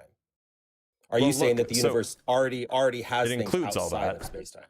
Yeah, it would include all that. The universe is all of the physical stuff. Outside of space and time as well? Just all of the physical stuff, whether it's in space-time or not. It's all the physical stuff. Yeah, but I'm arguing that there's all a the material mind stuff, thing, rather. which is the quantum God outside of the space-time. Right, but okay, but it could still be like a material thing. No, it's not. The thing that is outside of the universe is not a material thing. It's the mind. So you can have thing. material things that don't occupy space-time. Like But I'm not quantum talking about states a would still be material material things. But it doesn't need to have the universe to. It doesn't have to be inside the universe. It wouldn't be a matter thing that's out there. So the way that I talk, and maybe we're just disagreeing on semantics here, but like when I think of the universe, I'm really like, I use that as longhand or shorthand for like all of the physical and materials, or all of the physical and or material stuff that exists. Okay, and then but outside of that, I'm saying that there is a mind part, which is like quantum mechanics. So it wouldn't be a matter thing. Quantum? Well, yeah. So I would get there. So if you're a dualist, then you would think that there is like this metaphysical realm of minds, and yes, that has I'm nothing to do arguing with that the the physical mind thing stuff. isn't just like this metaphysical realm; that it's an area of probability that exists outside of space-time. It's like a field of probability that is larger than our universe, but it's outside of the universe, but it affects the things that are inside the universe. So if just by the universe you just mean like classical space-time, then sure, I would agree with P3. Yes. That's okay. I don't see an issue with that. Yes. Okay, sure. Yeah. So then, then, you can have quantum states that are not classically describable. Sure. Right. So is that enough for P3? I have three more things for sure. P3. So long as that's what you mean by universe, or so long as that's what you mean by outside the universe, sure. Okay. So then P4. What's the claim? What's the claim for P4? That how we get that the mind is arising from quantum biology? Yeah. Quantum tunneling. That there are structures within neural clusters that are quantum tunneling and things that are vibrating, and that's what gives rise to consciousness. Well, that's the leap. How do you know that that's what gives rise to consciousness? Well, we don't know where consciousness comes from 100%, but the leading research shows that it could be electrons that are bouncing between different quantum states, and that's giving a rise to consciousness, or that there are vibrational structures within neuroclusters that are giving rise to consciousness. There's not just one thing that's being thought of that is 100% true, but that is where all the research is pointing to. Could you give me an example of this research? Because my understanding is that this is actually pretty fringe. Is that it is fringe? That's why everything that I'm saying. So then it's not. New. So then it's false that everything we see in quantum biology indicates that human consciousness comes from quantum biology. If it's fringe, then clearly it's not the majority of stuff that we see in quantum biology points this way. Well, okay, so let me give you an example. So I'll jump into a little neuroscience just because you're asking for like sources and you're trying to say like I'm just making all this stuff. I'm not. So trying do you to say know you're what the making all global up. neuronal workspace theory is? I'm not trying to say you're making all of it up. I'm just saying like it seems like if this is a fringe view, then it seems like we have good reason, or we at least have good reason to remain skeptical of it. But there is empirical evidence for it. Then why is it still a fringe view? If it's like obviously true, I mean, because it has to, because if it's happening, how long does it take for a newly formed theory to become recognized by the larger scientific body on average? I guess it depends on the thing. Like Einstein's relativity was accepted in like 5 years. Einstein's relativity was accepted in like 5 years. Right. So how fast has neuroimaging been progressing, let's say in like last 10 years? I don't know. I don't really pay attention to it. Okay. So like it is advancing so big that like right now they are still doing studies, right, on different people, and they'll say like, you know, you eat this and then we're going to see which area of the brain lights up, right? And so doing these studies over and over and over are kind of creating things that are, and I can explain those theories right now. One of them is the global neuronal workspace theory. I don't know if you know what that is. Never heard of it. But actually, let's just back up just a minute, because I actually think that I could just say, okay, P4 is true. So then if I just grant that P4 is true, all that gets us to is that it is possible that the origin of consciousness comes from things requiring non-spatio-temporal descriptions. That's what we mean when we say that there are pieces of quantum mechanics outside of space-time, right? Yes. But that doesn't indicate that those parts of consciousness indeed do come from outside of space-time. Or that quantum mechanical stuff does come from outside of space-time. So how do you get to that is 100% correct. The origin of consciousness comes from outside the universe?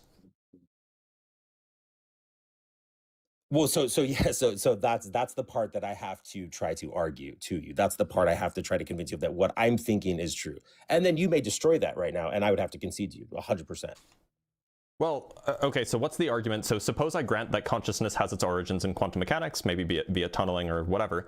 How do you then conclude that that thing that is, you know, the underlying quantum mechanical effect is outside the universe? Yeah, so that's basically the bridge I have to try to walk you across. Right. So walk me across the bridge. Okay. So first, I'm going to go over the quantum theories that I think are most important for just understanding, you know, human consciousness. Like it's like the actual studies and things that are being studied right now. And I'll just go over them super briefly, and then you can say whether or not you think these things are true. Sure.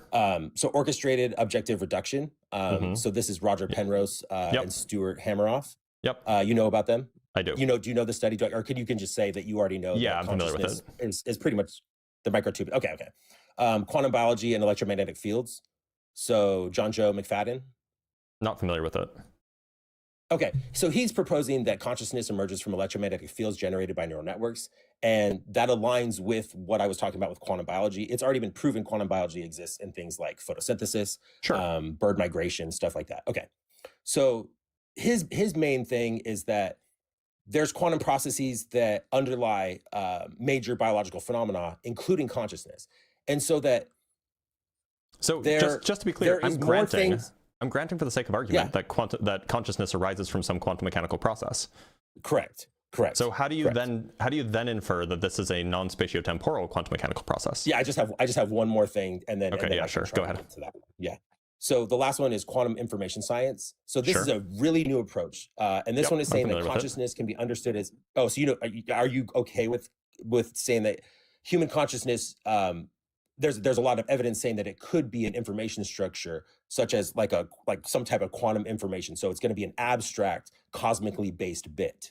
Well, I take the view that information is information is abstract. We agree on this. I imagine we agree on this. Quantum information specifically. Well, yeah. Quantum information is just a kind of information. And I take it to be that this is an abstract thing that doesn't like actually exist. It's just like a way of describing things. See, and that's where I have the issue, is that if what we're talking about with quantum biology and human consciousness right now is leading us towards that, there's information in our brain which would be, we call our consciousness, and it has a quantum structure such that it has to be an abstract thing, and we know that there are cosmically based bits that. What do you mean cosmically based bits? Just like some type of like abstract information that's not information. It's like, well, when I say quantum information, what would you think of when I say quantum information? I'm thinking of things that are studying like entanglement entropy between quantum systems. I'm thinking about exactly. So quantum tunneling could fit in with that, right? Not quantum really. Tunneling No. could fit in with that. Not really. No. Why? Quantum tunneling is a separate phenomenon. Quantum tunneling is intrinsically it's non-discrete, whereas qubits are. Qubits require discrete states, and quantum tunneling is not that. So there's quantum no tunneling- there's no place where that can occur. I don't know that. I mean, I'm not just asking if you know really. that. No, I mean, maybe somebody could come up Even generate something that's mathematically, like even like with the physics. No, it's just of kind of the like a category mathematics? error. Quantum tunneling is like a thing that happens when you have some sort of quantum state, and there's like a potential barrier that prevents that I state know from I know occupying some quantum other tunneling state. is, but you're saying that there's And no quantum- way that it could be Quantum abstract. information is like a this is like a physical quantum tunneling is a physical process that happens, so it doesn't really apply to the abstract. Could quantum tunneling result in quantum information that is abstract? I mean, quantum tunneling could result in a quantum state that has quantum information, in the sense that like you could imagine that you have an electron bound in one state, and then that whatever the state that electron is in, it corresponds to, say, a 0 qubit or something like this. And then for whatever reason, it quantum tunnels to another state, and now it has a 1 qubit. Now it's the 1 qubit state. You could imagine that, but I don't really know how you're saying that like quantum tunneling is like a kind of quantum information or something like that. I don't know what that means. No, I was saying that like if quantum tunneling, right, is resulting in these vibrational frequencies that can create a type of quantum information, such as these. I don't understand these. Honestly, I've been spending a lot of time trying to research them and understand it. I don't know physics like that. That's just not one of my areas of study. I know theoretical mathematics. I know philosophy. I know neuroscience. I know education. Those are like my major like 4 things I know. So I don't know it. I don't think I know enough to say that is true or false. I don't know if you even could amongst say whether that be true or physicists, false. the claim that quantum information is a thing that exists is very contentious. Right. But would you say that is a cutting edge field of study right now in quantum information is a field. Definitely a lot of people work on it, like especially in quantum computing. But if you're like talking to like fundamental like physicists who study like fundamental nature of reality, like these are like right. Like it is very contentious to say that quantum information is a thing that exists. I mean, obviously it's a field of study, but like the thing that field of study is studying, whether or not that exists or if it's a useful description, that's very contentious. Okay. So I would have to build some kind of evidence that quantum tunneling could create this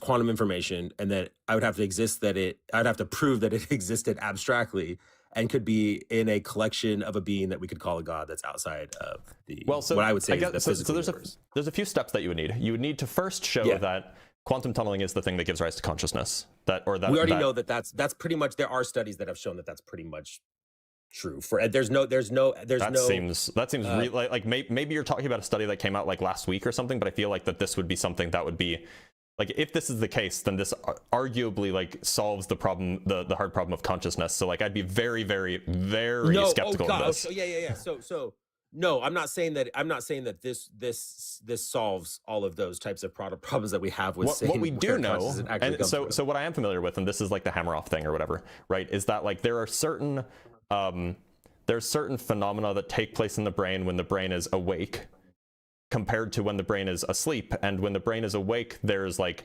there's like some quantum coherence that happens in like these microtubules. That's the thing that I'm aware of. But this doesn't say But this doesn't say that there's a causal relationship between the microtubules being in a quantumly coherent state and the activity of consciousness, right?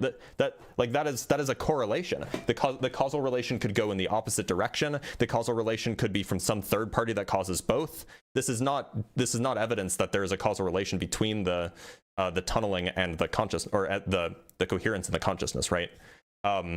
Okay. So first you have to establish. So let me go back to. Right. Can I go back to some of the biological evidence that I think exists that shows that eventually they will find that quantum tunneling is what gives rise to the vibrational frequencies that we need in order to have consciousness. If you're going to say that they eventually will, then that means that they haven't. No, I know. That's what I'm saying. But I'm saying like, because if something just came out recently, like let's say they've only been talking about this for the past like 3 years, right? Mm-hmm. It's going to take time before everybody accepts it. But there's already things that are already accepted that are so close to what I am arguing. By the way, the idea with Hameroff is like pretty old at this point. It is, but they're moving on that. That's why I want to talk. There were 4 different things I kind of wanted to talk about, or 3 different things I really wanted to focus on that I know a lot about that have to do with quantum coherence, quantum tunneling, and magneto reception. that there are things that are So- happening that are very similar to what happens with those things. So I agree that it's plausible that there are like quantum phenomena involved in the brain, but to make your argument work, you need to prove there's basically like 3 or 4 steps. First, you need to show that without these quantum phenomena, consciousness can't happen. The second thing that you will need to do is you will need to show that these quantum phenomena are the kind of quantum phenomena that are separate from, or that necessarily exist non-spatio-temporally. And then, so I guess that's only 2 steps. So you have to what do you're both saying of is those like I have things. to like spend the next 10 years doing this and then win like a Nobel Prize, right? 'Cause Yeah. if I solve human consciousness, right? Yeah, that's exactly I what get you a have to Nobel do. Prize, $1 million bucks, and I can go around and give speeches for $250,000, right? Exactly. Yeah. So I mean, look. So there's kind of I think the first step is probably where this will fail. I think that consciousness is probably mostly classical, but there's some shortcuts that you get from quantum mechanics. There's no way it is. There's no way it is. No, I do not. Well, not I mean, like, look, the reason why I say that, and like I could be wrong about it, but the reason why I say that is that photosynthesis is mostly classical, but there's some steps that like you get shortcuts, you get energy efficiencies because of quantum coherence mechanics and energy transfer, right? Right. But like the transfer. process of photosynthesis is like a mostly classical thing. It's just there's like a few bits. But that's why I'm a dualist, though, because there are it's not 50-50. But it's not the case that in order for photosynthesis to exist at all, you need quantum mechanics. Now, photosynthesis, the way that it evolved, I would argue against that. I would argue that the amount of energy transfer between the pyramids would not be the same. I will explain. Obviously, on Earth, if you take away quantum mechanics, if you snapped your fingers and disappeared quantum mechanics, photosynthesis would not function on Earth because that's the way it evolved. It evolved to take advantage of this particular quantum mechanical effect. But the concept of photosynthesis, taking energy from a star and converting it into some sort of like chemical nutrient, that's not a thing that like intrinsically requires quantum mechanics, like ontologically, right? Like we could imagine all sorts of chemical pathways that could make this happen that wouldn't require some sort of explicit tunneling effect or explicit, coherence effect, right? Like this is not in principle requires quantum mechanics kind of thing. That's what I mean. So it's at least possible, it at least seems possible that considering that the human brain is mostly classical, it's not entirely classical because there's electrons and stuff doing stuff, but or let's just grant that it's not entirely classical. Considering the brain is mostly classical, it's at least plausible, and it seems likely even, that consciousness doesn't require quantum mechanics, but rather there are some shortcuts that the way we evolved consciousness ends up relying on some quantum mechanical process or another. Does that make sense? I can see all of that, but I just have one thing to kind of rebut that. Out of all things that are made up out of physical matter, how much of them have something that is an electron, or we want to say, if we talk about antimatter, talk about the positron? And are all of those things really heavily involved with what I'm talking about with quantum mechanics? Most of the stuff involves electrons, yeah. But electrons in large collections can behave classically. And, the brain is a very large collection. Correct. But why is it that of all of the things that we understand about the human body, the brain is the thing that we understand the least? It's probably the most complicated thing. Correct. When it comes to quantum mechanics, the more complicated a system gets, isn't it true that the information can get more complex and more abstract and is harder to, let's say, actually behave more classically. They behave more classically the bigger they get. I'm not talking about size matter. I'm talking about the complexity of the structures, like the microtubule structures we have in our brain. Why is it our fingers aren't conscious? Because they do not have the collection of microtubules that our brain have that vibrate. You're assuming that it's the microtubules that are required. It is 100% those microtubules in the neurons that are required, 100% for consciousness. I don't know. Look, again, I'm making the distinction. Like, it might be required in our brain. Like, I don't know. You probably know about this better than I do. It might be required that, if you removed the microtubules, or if you somehow turned off the quantum mechanics of the microtubules in our brain, maybe our consciousness would cease. But that doesn't mean that microtubules or quantum mechanics are, in principle, required for consciousness.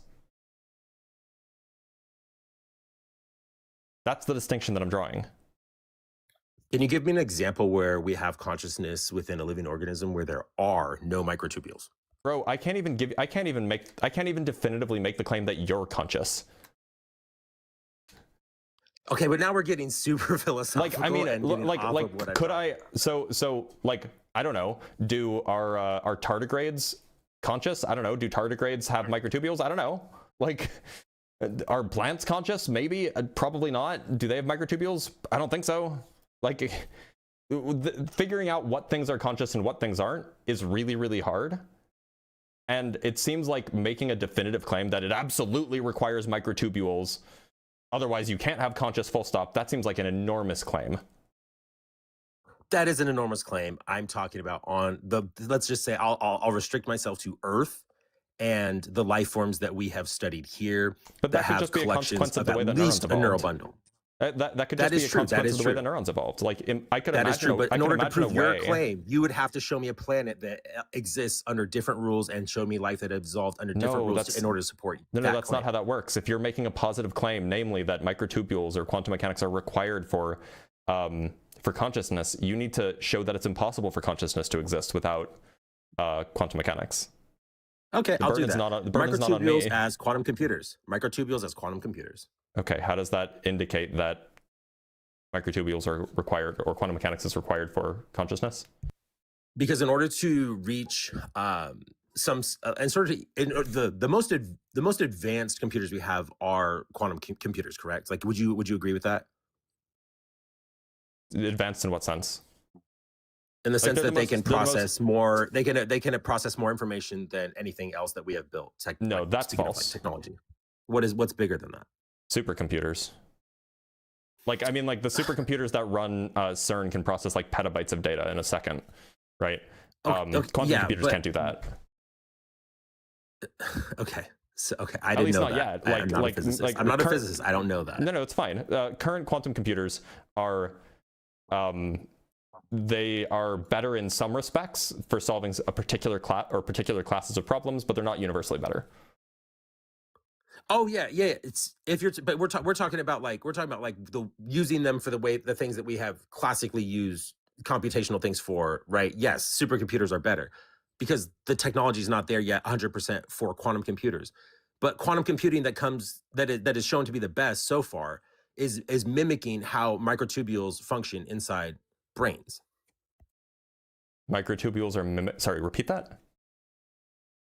So from my understanding, like I said, computer science is not my field, but from what I've been reading, the way that they are advancing quantum computers and their technology and looking at using hybrids of both synthetic, machinery like circuit boards, transistors, let's say that, and actual organic material, like collections of microtubules, because OR shows that microtubules aren't just like some kind of structural thing. It claims that microtubules, by the way, they are capable of supporting quantum computations. There are people that are starting to study.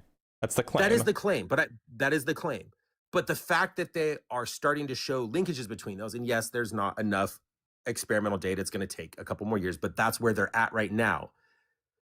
The lattice structure of these things, right, are showing that quantum superposition and entanglement, right, key things about quantum mechanics are linked to both quantum computers and to microtubules and how they create these frequencies in the brain where they think consciousness is coming from. So like there is a linkage between these things. There's a very there's a very tenuous link currently. Like maybe in 10 years you'll be vindicated here, but at the moment I don't think we can make these claims. No, I mean, but it supports that you're saying that like you don't know if it's sure that it only evolved here and that you have to have these microtubules to have it. But wouldn't you say that computers would be the same everywhere in the universe if the laws of physics are constant? That computers would be the same? Probably not. Can you give me examples of different types of computers that are not the analog same computers that people are using? Analog computers. Who's using analog computers right now? I can go find you some. There are some specific analog computers that are, I mean, like analog computers were used in the past and then digital computers took over, and now we're realizing that analog computers are better for some tasks. That is true, but for most modern tasks, right? What type of computer is the best computer for the average person? For the average person, it's going to be a digital computer, but that doesn't mean that like I can imagine a world where like they never discovered digital computing and they just have relied on analog computing the whole time. Like, and that seems plausible. Like, that doesn't seem like anything that like rules that out. Look, it seems like a lot of, there's a reason why OR is not really believed by anybody. And it's because the claims that are made seem to be far, far broader than the actual evidence we have for those claims. And maybe in 10 years, we will have much better evidence for those claims, much better robust linkages between the actual function of the superradiance in the microtubules and the actual function of consciousness. Currently, we have like correlations, and that's neat, but it's not enough to say, oh yes, this is the origin of consciousness. So maybe come back in 10 years and we'll talk then. I agree that it's not all there, and I don't have enough to lead you across that bridge. But if I could link it to being something cosmically abstract, right, and we figure out what that actually means, and I still don't know what that means. I don't either. I'm still. So then, I'm how still, can you say it? How can you even use the word or use the phrase? Because so from what I can understand, okay, from what I understand that it means for something to be, a cosmic bit that is abstract, is that it exists outside of the way that we normally think about things, right? What does it mean to be abstract, right? Well, it just means that it doesn't exist in like a physical reality. Exactly. And that's why I was coming at this from that dualist perspective, because what people argue in dualism, the mind is, I say, is a quantum God that exists outside of the universe, that is this massive collection of some kind of probability stuff that affects the way that quantum mechanics works inside of our when I say universe, I'm saying like time and space universe, like physical matter stuff. So there's like a physical matter universe stuff. That's where we are. And outside of this universe is a vast, endless ocean of probabilities. And somehow this thing creates the things that are minds. Does it have a mind itself? I don't know. I can't say that, right? I don't know what this thing is, but that's what I would consider to be my God. So people ask me like, what religion are me? I say quantum mechanics. There's a quantum God outside our universe. But it seems like this thing would just be an abstract, maybe you could even call it like an abstract computer. Do you think computers are one day going to have consciousness? Yeah, but I'm also a materialist about consciousness. So you don't think that there will eventually be some type of AGI with how fast I think that there will be, and actually I wouldn't be surprised if we already had it to some degree and we just don't know it. Yeah, the Department of Defense has some like freaking robot out there. No. What I'm saying is we don't have a good definition or a good way to check what things are conscious. If at some point we do figure out like what a criteria is for a thing to be conscious, like it has to meet these criteria. Say that we come up with like a good criteria in 50 years or something. It's possible that somebody looks at that criteria and then looks back to 2026 and is like, oh damn, according to this criteria, ChatGPT was conscious. Like that's at least plausible. I don't think that we have a good enough definition of consciousness where we can even like rule that out at this point. It certainly behaves like it's conscious. So now is that enough to determine that it's conscious? Probably not, but this is all to say, I don't really have an issue with consciousness arising materialistically. But you think that consciousness is not material. You're a dualist. And right. So even if you have an abstract computer, that doesn't make it conscious. That could be true. And does so God have to be conscious in the traditional sense? Yes. Yes, yeah. I know in the traditional sense. Well, just but what if we find out that God is what if we find out that the thing right? that is God isn't conscious in the sense that we think of consciousness? Then God isn't real. Well, yeah, we would name it something else, though. We'd say no gods exist because all of the things that are probability that exist outside of our universe that we found some way to observe, right, is the thing that's controlling quantum mechanics inside of our universe. And so there would be no God. We would call that like some abstract, like, I mean, that would be consistent with like Platonism plus atheism. Okay, but and just assuming this, like I just want to know if this is correct. What if it could talk to us? What if it could be like, "Hi," Well, then it could say something. Then it wouldn't be us, abstract. Communicate with us. Abstract things, by definition, don't have causal power on the material world. Right. In fact, they're not supposed to have way causal that we power, understand the universe now. Well, no, that's just the way that we that's just what it means to be abstract, right? Abstract things don't have causal power. But how would this abstract thing then affect the way that quantum mechanics that's one of the issues that I have with that's one of the issues I have with any sort of abstract world. Right. Abstract things by definition don't have causal power. Right. So just grant me this is true. What would you say then if this thing that is abstract outside the universe is affecting? I wouldn't say it's abstract. Matter I would say it's physical. It just doesn't occupy space-time. But wouldn't it have to be an abstract thing to be outside of space-time? No. You think we could have physical this things was outside space-time? No, this was the issue that I brought up with P3 to begin with, namely that you can have physical, even arguably material things that don't exist in space-time because in some sense they're like underneath space-time. They're like, as you said, like an example would be like pre-geometric quantum states. What would you recommend? Like, so I'm not super far into quantum mechanics. Like, I understand base things. I can't First, get really can you tell me crazy what into a the math. vector is? Yeah, it's something that has both speed and direction. Not speed, it has magnitude and direction. So close. Oh, sorry. I have dyslexia. I have dyslexia. Yes, I've taken physics. Okay, before. here's what I would recommend. Pick up, is it, one sec.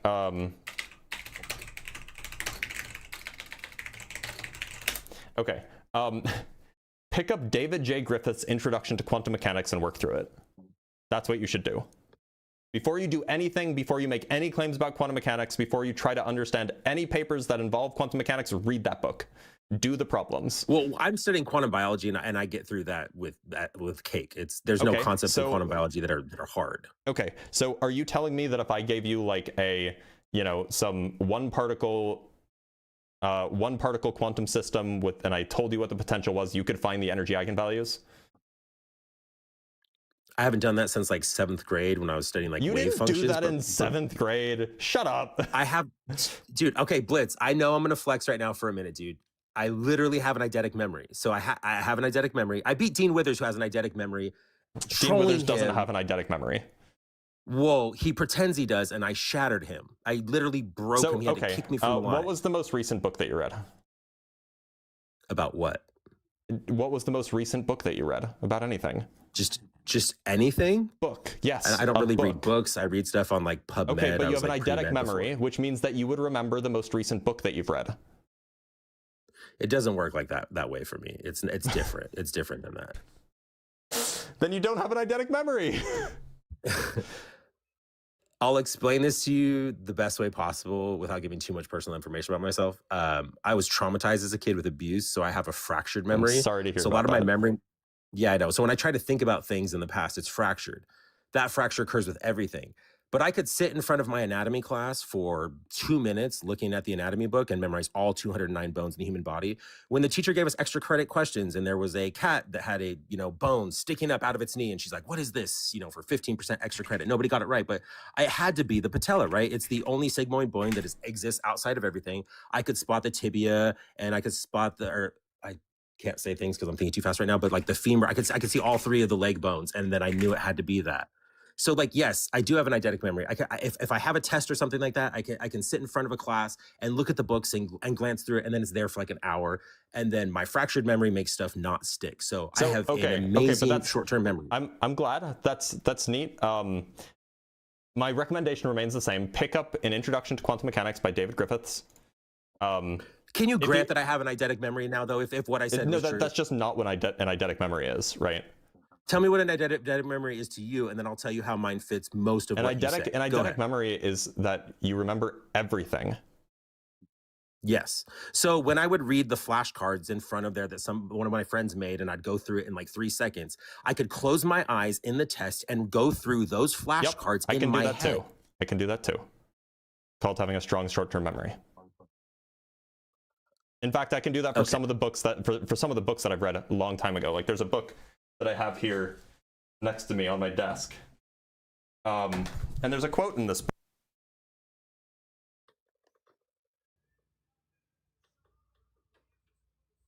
I can't hear you anymore. Oh, I'm sorry. In this book, there is a quote that is on this line. It's on this line on one of these pages. I just don't know what page it's on.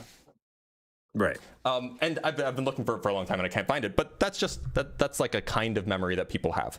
Anyway, my point stands.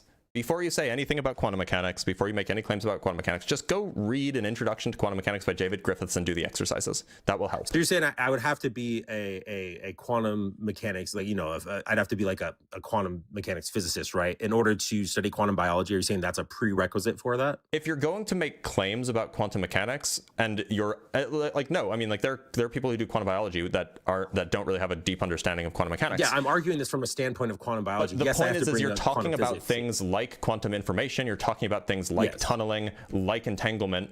These are things that you need to have a good grasp on, which requires a physicist's understanding of those things.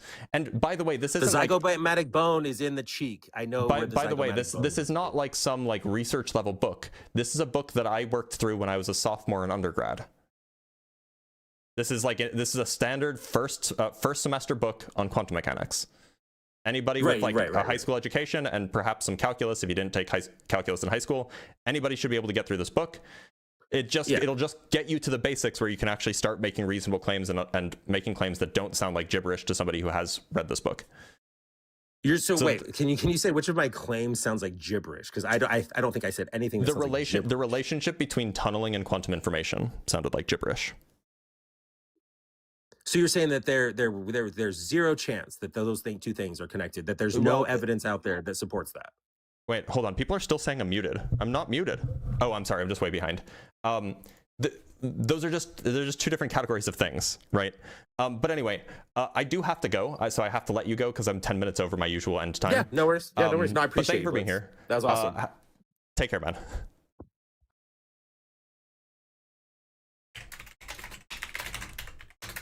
All right, I'm going to read some super chats and then I got to end the live here. I know that there's a lot of people in the guest box. I know that went on for a while, but I want to talk to people who are actually genuinely interested in science. I actually like that. So, so sue me.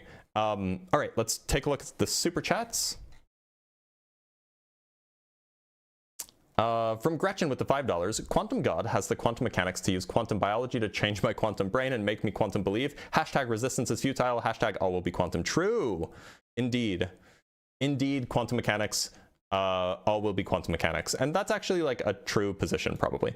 From Jesus Titty Effin Christ with the $2, I don't know, neither do you. So answer must be quantum woo. That's a cute rhyme. He was actually presenting things that people have looked into seriously. People have just looked into them seriously and then ruled them out, is what it boils down to. Or rather, people have looked into it seriously and then said, we probably don't need to look into this too seriously. I don't know why the YouTube or why the TikTok thing is so delayed. It's like behind by like a million years. Anyway, I'm going to end the live stream here. You might see me later. You might not. You will definitely see me on Sunday. So I will see you guys, if not then, or if not today, then Sunday. Oh, actually, let me just double check, make sure I didn't get any